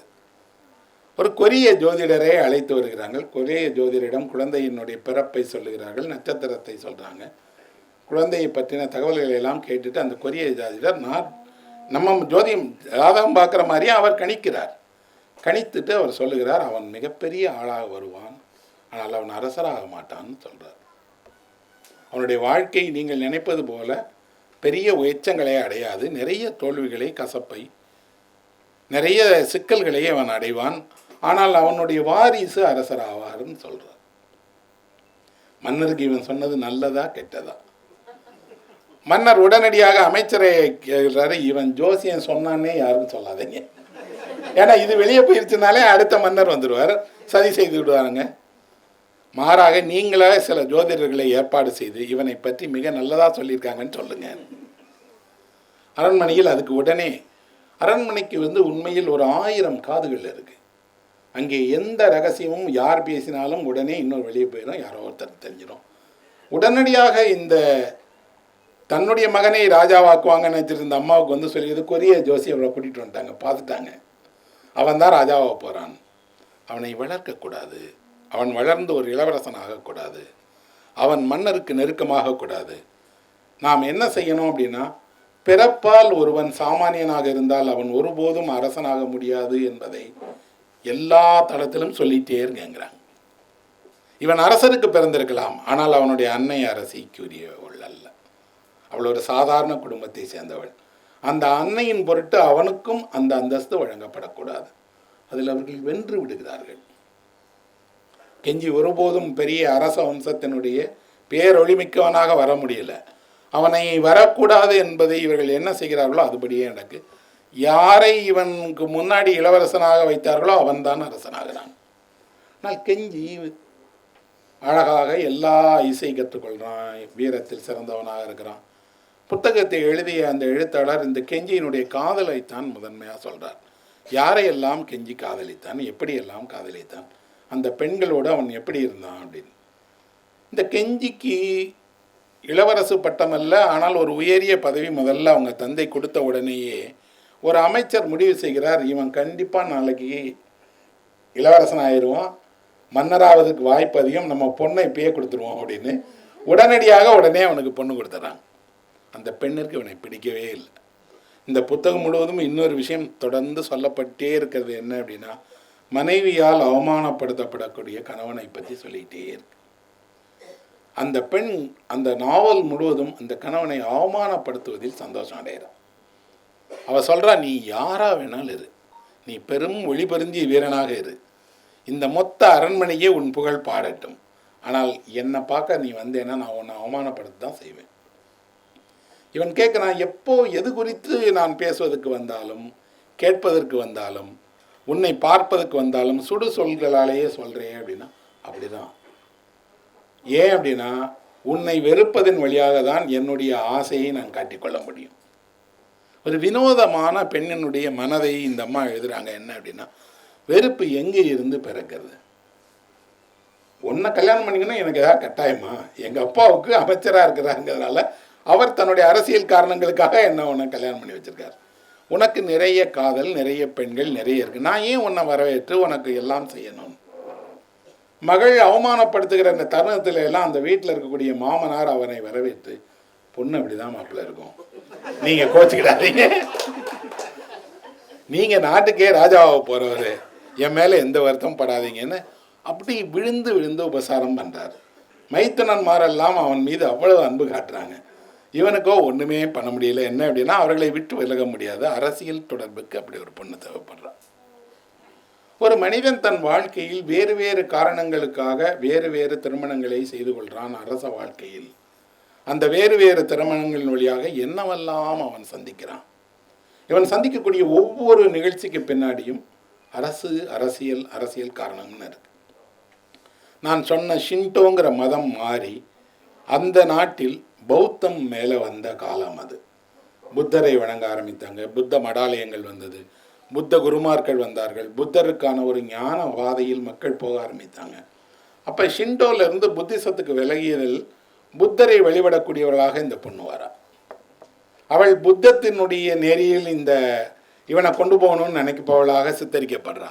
அப்படின்னா ஒரு தேசத்தில் இருந்த முக்கியமான ஒரு மதம், அந்த மதத்தினுடைய வெளிப்பாடையும் சொல்கிறாங்க. இன்னொரு பக்கம் இருக்கிறது, ஜப்பானில் அன்றைக்கு இருந்த எல்லாமும் சீன மொழியினுடைய ஆதிக்கம்தான் அதிகம். சீன பண்பாட்டைத்தான் நினைத்தார்கள், சீன மொழியில் தான் எழுதுவாங்க. ஜப்பானிய மொழிக்கு என்று ஒரு எழுத்து வடிவமே இந்த நாவல் வந்த காலத்தில் தான் வந்தது, அது வரைக்கும் இல்லை. சீன மொழி, சீன பண்பாடு, சீன இலக்கியங்கள், தாவோயிசம், கன்ஃபியூசியஸனுடைய தத்துவம், இதுதான் ஜப்பானை ஆட்சி செய்து கொண்டிருந்தது. அந்த காலகட்டத்தில் படித்த ஆண்கள், அரசில் இருக்கக்கூடியவர்கள், அதிகாரிகள், அரண்மனையில் இருக்கக்கூடிய எல்லோரும் சீன மொழி மட்டும்தான் பேசுவார்கள், சீன மொழியை தெரிந்திருப்பார்கள். சீன மொழியில் இருக்கக்கூடிய எல்லா ஞானத்தையும் பெற்றிருப்பாங்க. ஏன்னா அதுதான் அவர்களுக்கான அடிப்படை. ஜப்பானிய மொழி அப்போ தான் எழுத்து வடிவம் பெறுகிறது. ஜப்பானிய மொழியை யார் பேசுவார்கள் என்றால் பெண்கள் தான் பேசுவார்கள். ஏன் அப்படின்னா, பெண்கள் சீன மொழி கற்க அனுமதிக்கப்படாதவர்கள். இந்த நாவலில் ஒரு ராணி சீன மொழி கற்க ஆசைப்படுகிறார், அவருக்கு அனுமதி கிடைக்க மாட்டேங்குது. ஜப்பானிய மொழியில் படிக்கிறாங்க. படிப்பதோடு அவர்கள் கவிதையை ஒரு தங்களுக்கு இடையில் இருக்கக்கூடிய பரிவர்த்தனைக்கான வடிவமாக வைத்துட்டாங்க. இப்போ நம்ம ஊர்லலாம் ஒரு பொண்ணுக்கு பாட்டு தெரியுமா, டான்ஸ் தெரியுமான்னு கேட்குற மாதிரி 1000 வருஷத்துக்கு முன்னாடி ஜப்பானில் இருக்கக்கூடிய எல்லா பெண்களுக்கும் கவிதை எழுத தெரியுமான்னு தான் முதல்ல கேட்பாங்க. கவிதை எழுத தெரியாத ஒரு இளம் பெண்ணால் வாழவே முடியாது. அவள் கவிதையை எதனால் பயன்படுத்தணும்? அவள் பேச விரும்புகிற எல்லாவற்றையும் கவிதையால் தான் சொல்லணும். இந்த கவிதையை அவள் வெளிப்படுத்துவதற்காக கவிதையினுடைய மரபை தெரிந்து கொள்ளணும், இசை மீட்ட தெரிஞ்சிருக்கணும். ஈற்றடிகளில் போல அவங்களுக்கான இசை மரபில், கவிதை மரபில் கவிதையை பாட தெரிஞ்சிருக்கணும். இந்த நாவலில் 765 கவிதைகள் இடம்பெற்றது. ஒரு நாவலுக்குள்ளாடி எவ்வளவு கவிதைகள் பாருங்கள், அவ்வளவு கவிதைகள் இருக்குது. இந்த கவிதை எப்படி இருக்கும்னா, ஒரு ஆண் வர்றான், அவன் உங்களிடம் பேசணும்னு நம்புகிறான். அந்த பொண்ணுகிட்ட அந்த ஆண் பேசணும்னு நினைக்கிறான்னா, அவன் இந்த கவிதையை எழுதி ஒரு தூதுவன் வழியாக அவங்க வீட்டில் கொண்டு போய் கொடுப்பான். அந்த வீட்டில் அந்த கவிதையை வாங்கி ஒரு அம்மா கொண்டு வந்து இவன்கிட்ட கொடுப்பாங்க. இவள் பதில் அனுப்பக்கூடாது, கவிதை தான் அனுப்பணும். இவள் ஒரு கவிதையை அனுப்புவாள், அந்த கவிதை அவனை போய் சேரும். இப்படி இவர்கள் மாறி மாறி கவிதை அனுப்பிட்டே இருப்பாங்க, பார்க்கவே மாட்டார்கள். இவர்கள் பார்ப்பது என்பது கவிதையினுடைய உச்ச நிகழ்வாக நடக்கும். உச்ச நிகழ்வில் இவன் வந்து ஒரு கவிதையை எழுதி, இந்த கவிதையை நானே கையில் கொண்டு வந்து படிக்கிறேன்னு சொல்கிற போது தான் அவன் பார்ப்பான். இந்த நாவலிலும் அப்படி தான் மாறி மாறி மாறி அவர்கள் கவிதையை படிக்கிறாங்க. அப்படின்னா கவிதை என்பது ஒரு காதலுக்கான மொழியாக, சங்கேத மொழியாக, நிறைய நேரங்களில் நேரடியாக சொல்ல வந்ததை சொல்ல முடியாத போது கவிதையின் வழியாக வெளிப்படுத்துறதாக இந்த நாவலில் இருக்குது. அதுக்காகவே இந்த நாவல் நிறைய முக்கிய கதாபாத்திரங்கள் அவங்களுடைய தருணங்கள் எல்லாத்துலேயும் கவிதையை எழுதுகிறாங்க, கவிதையாலேயே தன்னை வெளிப்படுத்திட்டு இருக்கிறாங்க. இதெல்லாம் இந்த நாவலில் வரக்கூடிய சாதாரணமாக ஒரு ஆணுக்கும் பொண்ணுக்கும் நடக்கக்கூடிய உறவை பற்றின நாவலுக்குள்ளாடி அதை மேம்படுத்துகிற விதமாக இந்த கவிதை தான் அமைந்திருக்கிறது.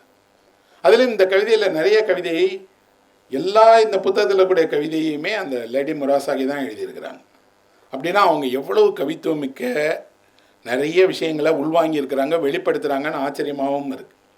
இந்த கெஞ்சிங்கிற அரசன் 4 முக்கியமான வேலைகள் செய்கிறான். என்ன அப்படின்னா, அவன் வந்து இந்த பெண்களோடு இருக்கிறான், இன்னொன்று அவனுக்கு தன்னுடைய எதிர்காலம் என்பது ஒரு கேள்விக்குறின்னு தெரியுது. தான் அரச குடும்பத்தில் சேர்ந்தவன், ஆனால் நேரடியாக அரசனாக முடியாது. அதே நேரத்தில் தந்தையின் விருப்பத்துக்குரியவனாக இருக்கிறான். தந்தை எல்லா விஷயங்களிலும் அவனோட ஆலோசனையெல்லாம் கேட்குறார். ஆனால் இன்னொருவன் அரசனாகும் போது இதே இடம் தனக்கு இருக்குமா, தன்னை வைத்து கொள்வார்களா, அரண்மனையில் தன்னால் வாழ முடியுமா அப்படின்னு அவனுக்கு சந்தேகம் இருக்குது. எல்லாரும் என்ன செய்கிறாங்கன்னா, இவன் சதி செய்து வரப்போகிற இளவரசனை கொண்டுட்டு வந்துடுவான் அப்படின்னு இவன் மீது பழி சுமத்துறாங்க. இன்னொரு பக்கம் இவன் காதலிக்கக்கூடிய ஒவ்வொரு பெண்ணிடமும் இவன் ஏதோ ஒன்றை பார்க்கிறான், ஒரு சிறப்பு அம்சம் இருப்பதாக நினைக்கிறான். குறிப்பாக இந்த முராசாகிங்கிற பெண்ணை சிறு வயதிலேயே அழைத்து கூட்டிகிட்டு வரான். இந்த புத்தகம் முழுவதும் உடைகளை பற்றியும், பெண்களுடைய அழகுக்கான ஆபரணங்களை பற்றியும், அவர்களுடைய கூந்தலை பற்றியும் இவ்வளவு விரிவாக வேறு யாருமே எழுத முடியாது. அது ஒரு பெண் எழுதியதுனாலே என்ன இருக்குன்னா, ஒருவரை கூட அவர் நேரடியாக அவர் எப்படி எழுதலை, என்ன வண்ணத்தில், எந்த மாதிரியான உடை, எத்தனை அடுக்குகளில் எப்படியெல்லாம் போட்டிருந்தார்னு எல்லாத்தையும் எழுதுகிறாங்க. இன்னொன்று, அவர்களுடைய காலகட்டத்தில் ஒரு பெண்ணினுடைய கூந்தல் தான் மிக மிக முக்கியமானதாக கருதப்பட்டது. கெஞ்சி சொல்கிறார் ஒரு நாவலினுடைய ஒரு இடத்தில், ஒரு ஆண் ஒரு பெண்ணினுடைய கூந்தலை வாசிக்கிறான் அப்படின்னு சொல்கிறார். பார்க்கலை, அவன் அந்த கூந்தலை வாசிப்பதன் வழியாக அந்த பெண் என்ன மாதிரியான பெண், அவள் எந்த சமூகத்தை சேர்ந்த பெண், எந்த விருப்பத்தினுடைய அடையாளமாக இந்த சிகையை இப்படி வைத்திருக்கிறாள் அப்படின்னு பார்ப்பாங்க. நீண்ட சிகையுள்ள பெரிய கூந்தல் கொண்ட அடர்ந்த கூந்தல் கொண்ட பெண்களாக அவ்வளோ பேர் இருந்திருக்கிறாங்க. அப்படித்தான் இந்த முராசாகிங்கிற பொண்ணை பார்க்குறான். 10 வயசு பொண்ணு, ஆனால் பேரழகான பொண்ணு, நிறைய கூந்தலோட ஒரு தேவதை போல இருக்கிறான். அவளை அழைத்து கொண்டு வந்து அரண்மனையிலே வைத்து அவனையே வளர்க்குறான். வளர்க்கும் போதெல்லாம் எல்லோரும் சொல்கிறாங்க, ஒரு சின்ன பொண்ணை எதுக்குப்பா கூட்டிகிட்டு வந்து வச்சுருக்க, எனக்கு தெரியல, ஆனால் அந்த பெண்ணை பார்த்த உடனே அந்த பெண் எனக்கானவள்னு தோணுது. அவளை வளர்த்து அவள் ஒரு குறிப்பிட்ட வயது வந்த பிறகு அவளை திருமணம் செய்து கொள்கிறான். கொஞ்சம் கொஞ்சமாக அந்த பெண் இவனுக்கு நெருக்கமாகி வர வர வர வர அவள் ஒரு குறிப்பிட்ட வயதுக்கு அப்புறம் அவள் ஒரு சிறுமி, பருவமங்கை, அதுக்கப்புறம் ஒரு இல்லத்தரசி, 3 நிலைகள்லையுமே வர்றா. ஆனால் கொஞ்சம் கொஞ்சமாக அவள் அதிகாரத்தினுடைய உலகம் அவளை எப்படி உறிஞ்சிக்கிறது, தன்னை தக்க வைத்துக் கொள்வதற்காக ஒரு பெண் என்னெல்லாம் செய்ய வேண்டியிருக்குங்கிறத கொஞ்சம் கொஞ்சமாக செய்ய ஆரம்பிக்கிறார். திடீர்னு அரண்மனையில் ஒரு பிரச்சனை உருவாகுது. இப்போது இருக்கக்கூடிய புதிய அரசருக்கு மகள் இருக்கிறாள்.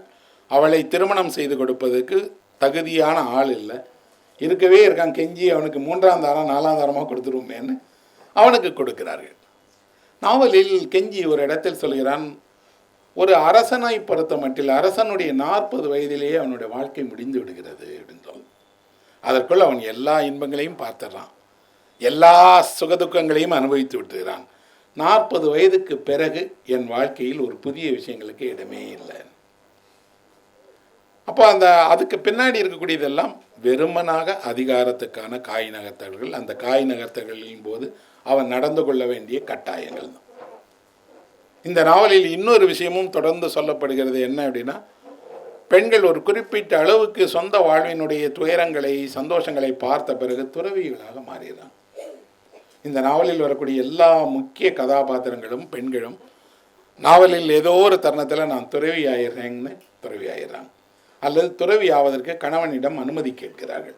இந்த முராசகி சீமாட்டிங்கிற கணவனிடம் கேட்குறா, நான் துறவி ஆயிட போகிறேன் அப்படின்னு. ஆகாத, கொஞ்ச நாள் இரு.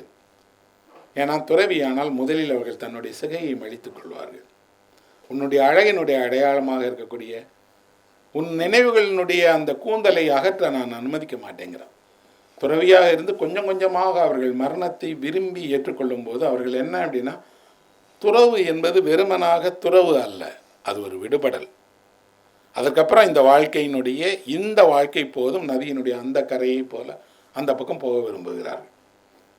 அப்படி போய் துறவியில் ஈடுபட்டு அவனோட ஒவ்வொரு மனைவியினுடைய மரணமும் இந்த நாவலில் சித்தரிக்கப்படுது. அவனே இந்த நாவலில் 54 வயதில் இறந்துடுறான்.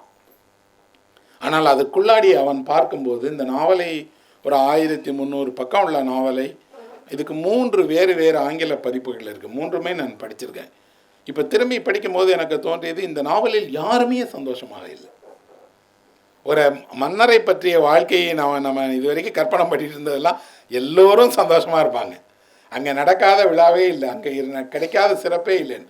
ஆனால் எல்லோரும் துயரத்தில், எல்லோரும் கைவிடப்பட்ட நிலையில், எல்லோரும் அவரவர் துயரங்களோடையே வாழ்ந்துட்டுருக்காங்க தெரியுது. இந்த முழு நாவலிலும் வளர்ந்து கெஞ்சியினுடைய கதையை மட்டுமல்ல, கெஞ்சியினுடைய பிள்ளைகள் கதை வர ஆரம்பிச்சிருது. தாயை போல உருவம் கொண்ட பெண்ணை இவன் பார்க்குறான், பருவ வயதில் பார்க்குறான். பார்க்கும்போது இவனுக்கு தெரிகிறது, அம்மா இப்படி தான் இருந்திருப்பாங்களா. இவனுக்கு சிறு வயதிலே அம்மா இறந்துட்டாங்க. அந்த பெண்ணிடம் சொல்லிடுறாங்க, இந்த பையன் தன்னோட அம்மாவாக நினச்சிக்கிட்டு உன் கூட பழகுவான், அதனால் தடை பண்ணாதன். அவள் அனுமதிக்கிறாள். கொஞ்சம் கொஞ்சமாக அது உறவாக மாறி அந்த பெண்ணையும் திருமணம் செய்து கொள்ளாமலே உறவு கொண்டு அவளுக்கும் ஒரு குழந்தையை கொடுக்குறான். அவள் அரசனாக மாறுறான். இப்போ நாவலில் என்ன இருக்குது அப்படின்னா, தன் தாயினுடைய பிம்பத்தை கொண்ட பெண்ணை ஒருத்தன் தேடிட்டே இருக்காங்கிறது இருக்கு இல்லையா. அவனுக்கு உண்மையில் அவனுடைய தாய் அல்ல, தாயினுடைய ஏதோ சாயல்களை, நினைவுகளை, தாயினுடைய உருவத்தை பிரதிபலிக்கிற ஒரு பெண்ணிடம் அடைக்கலமாகறான். அந்த பையன் கடைசியில் இளவரசனாக மாறுறான், அரசனாக மாறுறான். அப்போது ஒரு தேசத்தினுடைய அரசுக்கு உள்ளாடி என்னெல்லாம் நடக்குது, அரண்மனையினுடைய அந்த உயர்ந்த பெரிய சுவர்களுக்கு உள்ளாடி என்ன நடக்குதுங்கிறத இவங்க தான் முதல்ல எழுதியிருக்கிறாங்க. இந்த முராசகி சீமாட்டிக்கு இந்த நாவலை எழுதிய காலகட்டத்தில் என்ன நடந்ததுன்னா, அவங்களும் இது போல் ஒரு பெரிய வசதியான பெண் அல்ல. அவங்களுடைய தந்தை ஒரு நடுத்தர அதிகாரியானவர், பெரிய வசதியானவர் அல்ல. ஆனால் இவர்கள் ஃபுஜிவாரா அப்படிங்கிற ஒரு குடும்பத்தை சேர்ந்தவர்கள். இந்த ஃபுஜிவாரா குடும்பம் அப்படிங்கிறத பற்றி சொல்லணும். ஏன் அப்படின்னா, அரண்மனையில் எந்த மன்னர் இருந்தாலும் ஃபுஜிவாரா குடும்பத்திலிருந்து தான் பெண் எடுக்க முடியும். ஃபுஜிவாரா குடும்பத்தினுடைய பெண்கள் நாட்டின் ராணி ஆவதற்காகவே பிறக்கிறவங்க. அந்த குடும்பத்தை தவிர வேறு ஒருவர் அந்த எந்த மன்னருக்கும் மனைவியாகவோ அல்லது பட்டத்து ராணியாகவோ ஆகவே முடியாது. அதனால் ஃபுஜிவாரா குடும்பத்துக்கு எப்போவுமே அதிகாரத்தோடு இருக்கும். இந்த ஃபுஜிவாரா குடும்பத்தினுடைய தாத்தா பாட்டிகள் சொல்லுவாங்களாம், எந்த மன்னராக இருந்தாலும் அவன் என் பேரனாக தான் இருப்பான். அதனால் அதிகாரத்தை நாங்கள் நேரடியாக அனுபவிக்க மாட்டோம். இவர்கள் ஆட்சியே செய்ய மாட்டாங்க, ஆட்சியிலே இருக்க மாட்டாங்க. ஆட்சி யார் செய்தாலும் அவன் ஃபுஜிவாரா குடும்பத்து பொண்ணு தான் இருப்பான். இந்த லேடி முராசகியும் ஒரு ஃபுஜிவாரா குடும்பத்தினுடைய பெண் தான். அந்த குடும்பம் என்ன செய்யும் அப்படின்னா, இவர்களை தாண்டி யாரோ ஒருவர் சந்தர்ப்பவசத்தால் அரசராகிறார்னு வைங்களேன். அவர் ஃபுஜிவாரா குடும்பத்து பெண்ணை கல்யாணம் பண்ணலைன்னா வேறு எந்த இனத்து பெண்ணை கல்யாணம் பண்ணி கொண்டு வந்தாலும் அவர்களுக்கு வாரிசு இல்லாமல் பண்ணிடுவாங்க. இவர்களே அந்த பெண்ணுக்கு மருந்து கொடுத்து இவர்களே அந்த பெண்ணை முடமாக்கி அந்த பெண் வழியாக அவருக்கு வாரிசு இல்லாமல் ஆக்கி பிறகு ஃபுஜிவாரா குடும்பத்திலிருந்து ஒரு பெண்ணை அவருக்கு திரும்ப கொடுத்து அந்த குடும்பத்தை திரும்ப அரியணைக்கு வர வைப்பாங்க. அதனால் இவர்களை கண்டு பயம் என்ன அப்படின்னா, ஃபுஜிவாரா குடும்பத்தை சேர்ந்த பெண் அப்படின்னாலே அந்த தேசமே பயப்படும். என்னன்னா, அந்த பெண்கள் அரசியாதற்காக பிறந்தவர்கள். அந்த பெண்களுக்கு ஒரு குறை வருகிறது. என்னன்னா, அவர்கள் இப்படி அதிகாரத்திற்காக வளர்க்கப்பட்ட பெண்கள்ங்கிறதுனால எந்த உலகத்தினுடைய செயல்களையும் அவங்க செய்ய மாட்டாங்க. அவர்கள் சிறு வயதிலிருந்தே ஏவல் செய்து பழகியவர்கள். கடின உழைப்பே தெரியாது. உத்தரவுக்கு பணியக்கூடியவர்களை மட்டுமே வைத்திருப்பாங்க. அழகுபடுத்திக் கொள்வதற்காக அவர்களுக்கு உணவு வழங்கப்படாது. அவர்கள் ஒரே எடையில் இத்தனை வயசு வரைக்கும் இருக்கணும். அவர்கள் ஒருபோதும் எடை கூடக்கூடாது. இதுக்கப்புறம் அவர்கள் அலங்காரம் செய்து கொள்வதற்கு இத்தனை பணிப்பெண்கள் வேணும். இப்படி வளர்ந்த பெண்கள். அவர்கள் மன்னரை திருமணம் செய்து கொண்ட பிறகும் இதே போல் வாழ ஆரம்பிப்பாங்க. வாழ முடியாது. அப்போ கொஞ்சம் கொஞ்சமாக ஆகி பெரும்பான்மையான ஃபுஜிவாரா குடும்பத்தை சேர்ந்த பெண்கள் 30 வயதில் 35 வயதில் இறந்துடுவாங்க. இந்த நாவலில் இறந்து போகிற பெண்களும் அப்படி தான் இருக்கிறாங்க. இப்போ ஒரு வரலாற்றில் என்ன எழுதப்படலை? நாம் படித்த வரலாற்றெல்லாம் போரையும் போரினுடைய வெற்றியையும் தேசத்தினுடைய பெரிய அதிகாரத்தையும் பற்றி பேசிகிட்டு இருக்கும்போது இதற்கு பின்னால் கணக்கே இல்லாமல் பெண்கள் இறந்துருக்காங்க. இன்பங்களை நுகர்வதற்காகவே அவர்களை தயாரித்துருக்காங்க. அந்த அதிகாரத்தினுடைய உச்சத்திற்கு போன பெண்கள் எல்லாம் அற்ப ஆயுளிலேயே இறந்துட்டாங்க. ஒரு குழந்தை, 2 குழந்தை, அந்த குழந்தைகளை அவர்களால் வளர்க்க முடியலை. இந்த முரசகி அப்படிங்கக்கூடிய நாவலை எழுதிய அந்த பொண்ணும் என்ன பண்ணியிருக்காங்கன்னா, அரண்மனையில் அரசிக்கு ஒரு பக்கத்தில் இருக்கக்கூடிய உதவி செய்யக்கூடிய பெண்ணான வேலை கிடைச்சி இவர் போயிருக்கிறார். இந்த நாவலை எழுதுகிற காலகட்டத்தில் இவளுடைய கணவர் இறந்துடுறார். கணவனை இழந்த ஒரு பெண் துக்கத்திலிருந்து மீள்வதற்கு என்ன செய்யன்னு தெரியாமல் தான் இந்த புத்தகத்தில் எழுதியிருக்கிறார். இதை அவர்கள் அந்த புறத்திலேயே தனியாக எழுதுகிறாங்க. இவங்களுக்கு தனியாக நேரம் கொடுத்து இங்கு கொடுத்து இவர்களை எழுத வைத்திருக்கிறாங்க. இதெல்லாம் இவங்க எழுதியிருக்காங்க. எத்தனை ஆண்டில் எப்படி எழுதினாங்க, எதை முன்னாடி எழுதினாங்கன்னு தெரியல. ஆனால் வியப்பூட்டுகிற விஷயம் என்னென்னா, ஒரு சின்ன இடத்தில் சின்ன வாழ்க்கையை வந்தவருக்கு எப்படி ஒரு தேசத்தோடைய இவ்வளோ பெரிய வாழ்க்கை தெரிந்தது. நீங்கள் 1001 அராபிய இரவுகள் கதை படித்திருந்தால் தெரியும். அதில் ஷாரியர் அப்படின்னு ஒரு மன்னர் வரார். அந்த ஷாரியருங்கிற மன்னருக்கு பெண்கள் துரோகம் செய்யக்கூடியவர்கள்ங்கிற ஒரு எண்ணம் வந்துடும். அதனால் ஒவ்வொரு நாளும் ஒரு பெண்ணை திருமணம் செய்து கொண்டு அன்று இரவு அவளை கொன்றுவார். விடிந்தால் அவளுக்கு வாழ்க்கை கிடையாது. அப்போ ஷஹர்ஷாத் அப்படிங்கிற ஒரு மன்னரனுடைய மகள், ஒரு மந்திரியினுடைய மகள், நான் ராஜாவை கல்யாணம் பண்ணிக்கிறேன்னு கல்யாணம் பண்ணிட்டு போய் ராஜாவுக்கு இரவில் கதை சொல்லுவாள். அவள் சொன்ன 1001 கதைகள் தான் அந்த தொகுப்பே. உயிர் வாழ வேண்டும் என்றால் கதை சொல்ல வேண்டும் என்று உலகத்துக்கு அடையாளம் காட்டியவள் தான் ஷஹர்ஷாத். அவள் சொல்கிறா, அவங்க உயிர் வாழ்றதுக்கு ஏதாவது ஒரு அர்த்தம் இருக்கா, கதை சொல்லு. அதை தான் நல்ல தலைப்பாக போட்டிருப்பாங்க. எப்படின்னா, கதை சொல்லு அல்லது செத்து மடி. அவள் ஒவ்வொரு நாளும் ஒரு கதையை சொல்லுகிறாள். அந்த ஷாரியருங்கிற மன்னன் இத்தனை கதை கேட்டுகிட்டே இருக்கான். தினம் ஒரு கதை கேட்டுகிட்டே இருக்கான். ஒவ்வொரு இரவிலும் அவள் சொல்லுகிற ஒரு கதை புதிய கதையாக இருக்குது. ஒரு மந்திரியினுடைய மகளாக வீட்டில் வளர்க்கப்பட்ட பொண்ணுக்கு எப்படி இவ்வளோ கதை தெரிஞ்சது? இன்னொரு எழுத்தாளர் எழுதியிருக்கிறார், அவள் ஒவ்வொரு நாள் பகலிலும் யார்கிட்டயோ போய் கதை கேட்டு வருவாள். அப்போ கதை கேட்பது கதை சொல்லுவது ரெண்டுமே ஒரே நேரத்தினுடைய 2 செயல்கள் தான். ஆனால் அந்த ஷஹர்ஷாத் போல இவள் இந்த கதையில் வரக்கூடிய லேடி முராசாகி அவ்வளோ கதை சொல்லுகிறார்கள். அந்த அம்மா ஒரு நாட்குறிப்பு எழுதியிருக்கிறாங்க. ஜப்பானில் என்ன ஒரு சிறப்பு அப்படின்னா, ஜப்பானில் 1000 ஆண்டுகளுக்கு முன்பாகவே நிறைய பெண்கள் நாட்குறிப்பு எழுதியிருக்காங்க. அது நூலாக வெளியாகிருக்கு. அவர்கள் பெரும்பான்மையாளர் கவிஞராகவோ அந்த புறத்தில் பணியாற்றியவர்களாகவோ இருந்திருக்கிறாங்க. அவர்கள் எழுதின சிறு நாட்குறிப்பு அப்படி இப்போ வெளியிட்டிருக்கிறாங்க. இந்த முரசகி வெளியிட்ட நாட்குறிப்பை நீங்கள் படித்தால் அந்த நாட்குறிப்பில் மன்னர் எப்படி நடந்துக்கிடுவார், அரண்மனையில் இருக்கக்கூடிய பெண்களை அங்கே இருக்கக்கூடிய அமைச்சர்கள் அதிகாரிகள் எப்படியெல்லாம் தங்கள் இச்சைக்காக எவ்வளவு மோசமாக நடந்து கொள்வார்கள் நேரடியாக அந்த அம்மா எழுதியிருக்காங்க. எழுதினதோட அவங்கள அக்கிக்கோங்கிற ராணிக்கு தான் உதவியாளராக இருந்தாங்க. அந்த ராணிக்கு குழந்தை பிறக்கும்போது என்ன நடக்கும்னு எழுதியிருக்காங்க. நீங்கள் ஒரு மன்னர் பிறந்தால் என்ன செய்வாங்க, எப்படி ஒரு மன்னருடைய பிறப்பு கொண்டாடப்படும் என்பது தெரிந்து கொள்வதற்கு இந்த ஒரே ஒரு புத்தகம் தான் துணை. நான் அதை படித்தபோது வியந்து போனேன். என்னென்னா, ஒரு பிறப்புக்கு பின்னாடி எவ்வளவு சடங்குகள், எவ்வளவு ஒவ்வொருத்தராக வந்து இந்த பிறப்பை கொண்டாடுகிற விதமாக நிகழ்ச்சி நடத்திக்கிட்டே இருக்கிறாங்க. அப்புறம் அந்த பிரசவத்தை பெண்ணுக்கு என்னெல்லாம் வைத்தியம் நடக்கிறது, அவளை எப்படி சரிப்படுத்துகிறாங்க, என்ன மருந்து கொடுக்கிறார்கள், எப்படி அவர்களுக்கு மாற்று உடை கொடுக்கிறார்கள், பிரசவிக்கிற நேரத்தில் அவர் என்ன உடை அணிந்திருந்தார், அதுக்கப்புறம் முதல் நாள் என்ன உடை அணிந்திருந்தார், குழந்தையை அந்த ராணி பெற்று கொடுத்துட்றா, அதோடு அந்த ராணியினுடைய வேலை முடிஞ்சு போயிடுது. குழந்தையினுடைய முதல் தாய்ப்பாலை கொடுப்பதற்கென்று ஒரு பெண்ணை தேர்வு செய்கிறாங்க.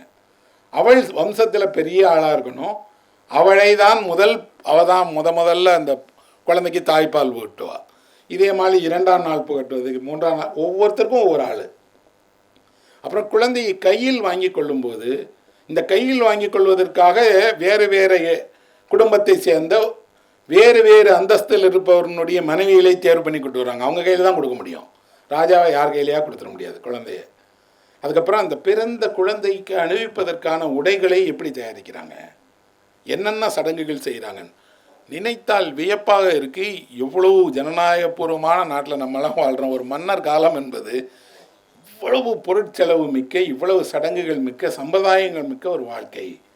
இதில் ஒரு சடங்கு இருக்குது. என்னென்னா, அந்த குழந்தை பிறந்த உடனே ஒரு குறிப்பிட்ட நாளில் பரிசு கொண்டு வந்து கொடுப்பதற்காக எல்லோரும் வர்றாங்க. ஏன்னா ஒரு இளவரசர் பிறந்திருக்கிறார், அவரை பார்த்து பரிசு கொடுக்கணும். ஒவ்வொருவரும் ஒவ்வேறு விதமான பரிசு கொண்டு வந்து கொடுக்காங்களோ அந்த பரிசை எல்லாம் வைத்து அரசி பார்க்குறாங்க. இப்படி பார்ப்பதன் போலியாக கண்ணீர் பற்றுமா, இவ்வளவு பரிசு வந்துருச்சேன்னு அதை சடங்கு செய்து தீர்க்கணுங்கிறதுக்காக பகலிரவாக மந்திரம் சொல்லி அந்த மந்திரத்தால் அந்த குழந்தையினுடைய கண்ணீரை கழிக்கிறாங்க. இன்னொரு பக்கம் இருக்குது, என்னென்னா புத்தகங்களை பரிசாக குழந்தைக்கு கொண்டு வந்து கொடுக்குறாங்க. முக்கியமான அது வளர்ந்து பெரியவனாகி ஒரு தேசத்தை ஆளும்போது படிக்க வேண்டிய புத்தகங்களினுடைய கட்டை கொண்டு வந்து கொடுக்குறாங்க. அப்படி இந்த பிறப்பை ஒட்டிய சடங்கு, இந்த பிறப்பு சடங்குகள் நடக்கிறதுல ரொம்ப இது என்னென்னா, பணியாளர்களாக கூட இருக்கக்கூடிய பெண்கள் எப்படி நடத்தப்பட்டாங்க, அவர்களுக்கு என்ன சலுகை, என்ன பரிசு, என்ன இனாம், எப்படியெல்லாம் இருந்தது. பகல் இரவு 2 நேரத்திலும் ராணி ஒரு அறையில் படுத்திருக்கிறாங்க. ராணி அறையில் 2 பணிப்பெண்கள் செவிலியர் எல்லாம் இருக்காங்க. இவர்களை பாதுகாப்பதற்காக அடுத்த அறையில் 10 பெண்கள் இருக்காங்க. இப்படி 6 கட்டுக்கு வெளியிலையும் பெண்கள் காத்துட்டே இருக்காங்க. இந்த பெண்கள் யாரும் இரவில் உறங்கக்கூடாது, முழு நேரம் முழிச்சிட்டே இருக்கணும், விளையாடக்கூடாது, அரட்டை அடிக்கக்கூடாது, பேசக்கூடாது, எல்லாமே. இவர்கள் எப்படி இப்படி முழு நேரம் உட்கார்ந்து இருந்துட்டு இடையில் தன்னை அறியாமல் எப்படி கண்ணை ஏறுறாங்க, எப்படி உறங்குகிற பெண்ணை திடீரென்று அவங்க பரிசோதனை பண்ணி அவங்க உறங்குறாளாங்கிறத பார்க்குறாங்க. எல்லாமும் எழுதப்பட்டது. அப்புறம் இந்த அரசி எல்லாம் அந்த புறத்தில் என்ன செய்வார்கள் நமக்கு தெரியாது. இதில் தான் முதல்ல சொல்கிறாங்க, அரசி தினமும் ஒரு குறிப்பிட்ட நேரமான உடனே இந்த அந்த புறத்தில் இருக்கக்கூடிய படித்த பெண்கள் நிறைய பேர் இருக்காங்க, அவர்களோட உரையாடுவாராம். ஆனால் கொஞ்ச நேரத்தில் சலிப்பு ஏற்பட்டு அங்கே இருக்கிற எல்லா பணிப்பெண்களையும் அழைத்து மொத்தமாக உட்கார வச்சுட்டு எல்லா வகையான காசிப்ஸும் கேட்பாங்களாம். சொல்லுங்கள், யார் யார் கூட இருக்கா, என்ன செய்கிறாங்க அப்படின்னு வம்பு பேச்சு கிசுகிசுக்களை கேட்பதில் அரசிக்கு ரொம்ப அதிகம். அவளுக்கு எல்லா தகவல்களும் அரண்மனைகளுக்குள் நடக்கிறது சொல்லணுமா. அப்போ ஒரு நாவல் வழியாக நாம் ஒரு நாவல்லாம் என்ன படிக்கிறோம், கதையில் வரக்கூடிய கதாபாத்திரம், அந்த கதாபாத்திரத்துக்கு ஏற்படக்கூடிய வாழ்வினுடைய அதையெல்லாம் தாண்டி இந்த நாவல் ஒரு ஜப்பானிய பண்பாடை, அந்த சமயத்தை, அதனுடைய வரலாற்றை, அந்த வரலாற்றினுடைய இயக்கத்துக்கு பின்னால் இயங்கிய பெண்கள் அத்தனை பேரோட உலகத்தையும் சித்தரிக்கிறது. இந்த நாவலில் வரக்கூடிய ஆண்கள் எல்லாருமே தன்னுடைய ஆசைக்காக, தன்னுடைய இச்சையை தீர்த்து கொள்வதற்கான பாதையில் நடக்கிறார்களே தவிர அவர்கள் ஒரு பெரிய ஆளுமையாக உருவாகவே இல்லை. இவ்வளவுக்கும் இந்த நாயகனான கெஞ்சி இவ்வளவு சிறப்பாக இந்த நாவலில் சொன்னால் கூட எல்லா பலவீனங்களுடைய அடையாளம் கொண்டவனாக இருக்கான். அந்த பலவீனத்தினுடைய உச்சம் என்ன அப்படின்னா, அவனுடைய மகன் பிறந்து இளைஞனாகி இவனை விட அழகாக இருக்கும்போது கெஞ்சி என்னை விட என் பையன் அழகாக இருக்கானேன்னு பராமப்படுறான். அப்படின்னா இதை தான் இந்த நாவலுடைய தொடக்கத்தில் இருக்காங்க. எல்லாமும் நிலையாமை தான், நீ மன்னராரு, அழகானவனாரு, இத்தனை பெண்களை திருமணம் செய்து கொள், எல்லாமும் நிலையாமை தான். இவன் இறந்து போன பிறகும் நாவல் தொடர்கிறது. அடுத்த தலைமுறை வந்துடுது, அடுத்த தலைமுறையுடைய வாழ்க்கை இருக்குது. ஆனால் இந்த வாழ்க்கை முறை மாறவே இல்லை. அப்போ 1000 ஆண்டுகளுக்கு முன்னால் எழுதப்பட்ட ஒரு நாவலுக்கும் தமிழ் வாழ்க்கைக்கும் என்ன தொடர்பு இருக்குது அப்படின்னா, இப்படி தந்தையால் நேசிக்கப்பட்டும் அதே நேரத்தில் தனக்குரிய இடம் கிடைக்காமல் போன பிள்ளைகள் தமிழ்நாட்டிலும் உண்டு. அதே மாதிரி இப்படி ஒரு குடும்பத்தில் வேறு வேறு பெண்களால் வெறுக்கப்பட்டு அந்த குடும்பத்திலிருந்து துரத்தப்பட்ட பெண்கள் தமிழ்நாட்டில் அதையுமே உண்டு. இப்படி குடும்ப சண்டைகளுக்காக இறந்து போன பெண்கள் தெய்வமாகிறது அங்கே நடக்கிறது போலயே இங்கேயும் நடக்குது. இன்னொன்று, இத்தனைக்கு அப்புறமும் இவர்கள் ஒருவரைக்கொருவர் வெறுப்பாலேயே இந்த உலகத்தை உருவாக்கியிருக்காங்க. ஒரு அடிப்படையான ஒன்று ஒரு வெறுப்பு எங்கே இருந்து தோன்றுகிறது?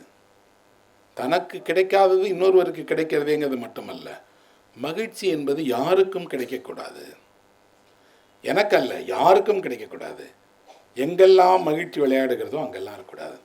இந்த ஆசை நாயகியாக மன்னருக்கு நெருக்கமாக இருந்த பெண்ணு தன்னுடைய மகனுக்காக எதையுமே செய்ய தயாராக இருக்கிறது. அந்த மகனை அதிகாரத்தில் கொண்டு போய் வைப்பதற்காக எதையும் செய்ய தயாராக இருக்கா. ஆனால் அதிகாரத்தில் கொண்டு போய் வைத்தாலும் அந்த மகனால் பெரிய இடத்துல வர முடியலன்னு போது இந்த அம்மா சொல்கிறா, இதுக்கு மேலே நான் ஒன்றுமே பண்ண முடியாது ஒரு அம்மாவா. இன்னொரு பெண் அந்த மகனுடைய மனைவியாக எந்த அதிகாரத்திற்காக இந்த பையனை உருவாக்கினாலோ அந்த தாயை தான் முதல்ல நிராகரிக்க சொல்கிறான். உங்கள் அம்மா தான் இவ்வளோக்கும் காரணம், உங்கள் அம்மாவை தரத்தி விட்டுருக்கு. அவளுக்கு தெரிகிறது அப்படி தான் நடக்கும். அப்போ இது ஒரு நம்ம நவீன வாழ்வில் நவீன குடும்பங்களில் நாம் பார்த்த விஷயங்களுக்கும் வேறு இருக்குதுங்கிறத காட்டுது. இன்னொன்று, ஜப்பானுடைய எல்லா பண்டிகைகள், திருவிழாக்கள், அதை ஒட்டி நடக்கக்கூடிய சடங்குகள், அந்த சடங்குகளில் என்னென்ன செய்வாங்க எல்லாம் இருக்குது. குழந்தை பிறந்தபோது குழந்தைக்கு புலித்தலையை வைத்து எப்படி சடங்கு செய்கிறாங்க, எந்தெந்த நாளில் என்னென்ன வண்ணங்களை உடையாக வைக்கணும்னு சொல்கிறாங்க, எல்லாம் இருக்குது. இதனாலேயே இந்த நாவல் வெளியானதுக்கு அப்புறம் 2-3 நூற்றாண்டுகளுக்கு அப்புறம் இந்த நாவலை படித்து இதையின்படி நடக்கணுங்கிறத ஒரு அரச சம்பிரதாயமாக மாற்றிட்டாங்க. இதே காலகட்டத்தில் இன்னொன்றும் நடந்தது. பெண்கள் இந்த நூலை படிக்கக்கூடாது என்ற ஒரு தடையும் உருவாக்கினாங்க. இந்த நூலை பெண்கள் படித்தால் இந்த நூலில் வரக்கூடிய பெண்களைப் போல நடந்து கொள்வார்கள், அவங்க யாரும் படிக்கக்கூடாது. அதனால் இதை தடை பண்ணியும் வச்சுருந்தாங்க. இன்றைக்கு ஆங்கிலத்தில் வழியாக இருக்குது, ஜப்பானில் இது சினிமாவாக மாறி இருக்குது, மாங்காவாக வந்திருக்கு, கிராஃபிக் நாவலாக வந்திருக்கு, தொடராக வந்திருக்கு, நெடுந்தொடராக வந்திருக்கு, திரைப்படமாக வந்திருக்கு, எல்லா வடிவத்திலும் வந்திருக்கு. நோபல் பரிசு பெற்ற எழுத்தாளரான யாசுனோரி கவாபாதாங்கிறவர் சொல்கிறார், ஜப்பானினுடைய உச்சபட்ச இலக்கியமாக நாங்கள் கருதுவது இந்த கெஞ்சி கதையை தான். இந்த கெஞ்சி கதை எங்களுக்கு வெறும் கதை அல்ல அப்படின்னு. ஒரு நாவல் இவ்வளோ 1000 ஆண்டுகளுக்கு முன்னாடி சித்தரித்தால் கூட இன்றைக்கு நாம் ஜப்பான்னு சொன்னால் ஜப்பானுடைய அடையாளமாக இருக்கக்கூடிய ஜென் மரபை பற்றியோ ஹைக்கூ கவிதையை பற்றியோ ஜப்பானுடைய சாமுராய்களை பற்றியோ இதில் எதுவுமே கிடையாது. அவையெல்லாம் இந்த காலத்தின் பின்னாடி உருவாகிருக்கு. பின்னாடி இவையெல்லாம் ஜப்பானுடைய அடையாளமாக மாறி இருக்குன்னு தெரியுது. இந்த நாவலை நான் ஒரு தமிழ் எழுத்தாளனாக, தமிழ் வாசகனாக படிக்கும்போது இந்த நாவலுக்குள்ளாடி நிறைய இந்த நாவலை எழுதிய எழுத்தாளனுடைய சொந்த வாழ்க்கையை பார்க்குறேன். சொந்த வாழ்க்கையினுடைய இருக்குது. அப்போது இந்த நாவல் ஒரு எழுத்தாளனாக எனக்கு ஒன்று கற்றுக் கொடுக்குது. என்னென்னா, எங்கோ ஒரு வாழ்வினுடைய ஒரு சொந்த துயரத்திலிருந்து ஒரு எழுத்து உருவாகி வரும்போது அது அந்த நிறமும் கலந்து அந்த நாவலுக்கு ஒரு ஒளிவூட்டக்கூடியதாக மாறிடுதுன்னு. அப்புறம் இந்த நாவல் சுருக்கப்பட்ட பதிப்பாக நிறைய மொழிகளில் வெளியாக இருக்குது. தமிழ்லேயும் கூட சுருக்கப்பட்ட பதிப்பாக 200-300 பக்கத்தில் இருக்குது. படிக்க முடியாது, ஆனால் அது கொஞ்சம் கடினமான நடையில் இருக்குது. ஆனால் நீங்கள் இதை விரும்பினால் திரைப்படமாக பார்க்கலாம். திரைப்படம் இன்றைக்கி யூடியூப்லேயே கூட இதனுடைய திரைப்படம் இருக்குது. அதுவும் கூட சுருக்கப்பட்ட திரைப்படம் தான். இந்த கெஞ்சியினுடைய கதையை படித்து கெஞ்சியினுடைய வாழ்வை நாம் தெரிஞ்சு கொள்வதன் வழியாக இந்த நான் என்னுடைய உரையினுடைய தொடக்கத்தில் சொன்னது போலயே 2 அழியாத பிம்பங்களை நாம் மனதில் வச்சுக்கிறோம். என்ன அப்படின்னா, ஒன்று, இது ஒரு கடைசி பனித்துளியை போல அதுக்கான ஒரு வெளிச்சத்தோட அதுக்கான அழகோட இந்த நாவலும் இருந்துகிட்டே இருக்குது. இன்னொன்று, நிலையாமையை இருந்தாலும் முழுமையை அடைவதற்கான பாதையை அது உணர்த்திகிட்டே இருக்குன்னு. அந்த வகையில் எனக்கு இந்த நாவல் மிகுந்த நெருக்கத்தை கொடுக்கதாக இருந்தது. ஒரு பெரிய நாவலை திரும்ப படிப்பது அப்படிங்கிறதன் வழியாக ஒரு எழுத்தாளன் தன்னை தயார்படுத்திகிட்டே இருப்பான். நீங்கள் ஒரு எழுத விரும்புகிறவர்களாக இருந்தால் உங்கள் முன்னாடி இருக்கக்கூடிய பெரிய சவாலே உலகினுடைய மிகப்பெரிய நாவல்களை நீங்கள் ஆழ்ந்து வாசிக்க பழகுவது தான். ஏன்னா ஒரு 3-4 மணி நேரம் 5 மணி நேரம் கச்சேரிகளை கேட்டிங்கன்னா தெரியும். அப்போது நீங்கள் முதல்ல கொஞ்சம் கொஞ்சமாக பாடலை ரசிப்பீங்க, அப்புறம் கொஞ்சம் கொஞ்சமாக அது உங்களை எடுத்துகிட்டு போயிடும். பிரம்மாண்டங்கள் இலக்கிய படைப்புகளாக மாறும்போது அது வெறும் இலக்கிய பிரம்மாண்டங்கள் மட்டுமல்ல, அது ஒரு வாழ்க்கையை பற்றிய பெரிய தரிசனத்தை மிக நீண்ட ஒரு அனுபவத்தை நமக்கு தரக்கூடியதாக இருக்கும். ஒரு நாவலாசிரியருக்கு நான் அதைத்தான் சொல்லுவேன். நீங்கள் எழுத விரும்பினீங்கள் என்றால் உன்னதமான உலகினுடைய மிகச்சிறந்த நாவல்களை நீங்கள் வாசித்து பாருங்கள். முழுசாக படிக்க முடியலையா, பரவாயில்ல, அதன் மீது நீங்கள் ஒரு மலை ஏறுவதை போல் தொடர்ந்து அதுக்குள்ளாடி போயிட்டே இருங்க. ஆனால் என்ன கிடைக்கும்? நாவலை நான் படித்து இப்போ இந்த நாவலை நான் 3-4 முறை படிச்சிருக்கேன். இப்போ திரும்பி படித்து முடித்த பிறகு ஒரு கனவெல்லாம் அந்த பெரிய பெரிய பெரிய ஜப்பானிய கோட்டை மதில்களும் அந்த வாழ்க்கையும் 1000 வருடங்களுக்கு முன்னாடி இருக்குது. அந்த சித்திரங்களும் மனதிலே வந்துகிட்டே இருக்குது. அந்த ஓவியங்களாக பார்த்துட்டே இருக்கேன். பார்க்கும்போது அந்த கட்டிடக்கலையை பற்றி, அன்றைக்கு இருந்த உடையை பற்றி, அன்றைக்கு ஓடிய நதியினுடைய அழகை பற்றி எல்லாவற்றையும் ஒருத்தர் எழுத்தில் ஆவணப்படுத்தி கொடுத்துட்டாருன்னா இதை விட இலக்கியத்தால் என்ன செய்திட முடியும்? அந்த வரலாற்றுக்கு இன்றைக்கு வேறு சுவடுகளே இல்லை. ஒருவேளை ஒரு இலக்கிய படைப்பு இல்லாமல் போயிருந்தால், அதில் இந்த வாழ்க்கை இவ்வளவு விரிவாக பதிவு செய்யப்படாமல் போயிருந்தால், இதெல்லாம் வெறும் தகவல்கள் தான், காட்டவே முடியாது. அப்படின்னா இது ஒரு எழுத்தாளனாக எனக்கு ஒரு பெரிய நம்பிக்கையை தருகிறது. மொழியில் செயல்படுகிற, தமிழ் போன்ற ஒரு தொன்மையான மொழியில் செயல்படுகிற இந்த எல்லா நினைவுகளையும் வைத்து கொண்டு அதிலிருந்து ஒன்றை உருவாக்குகிற பணி என்பது மிக முக்கியமான ஒன்று. அதில் ஈடுபடுவதுங்கிற முறையில் இந்த முராசையு போல் எனக்கு நிறைய முன்னோடிகள் இருக்காங்க. அவர்களுக்கு நன்றி கூறி இந்த உரையை முடிக்கிறேன்.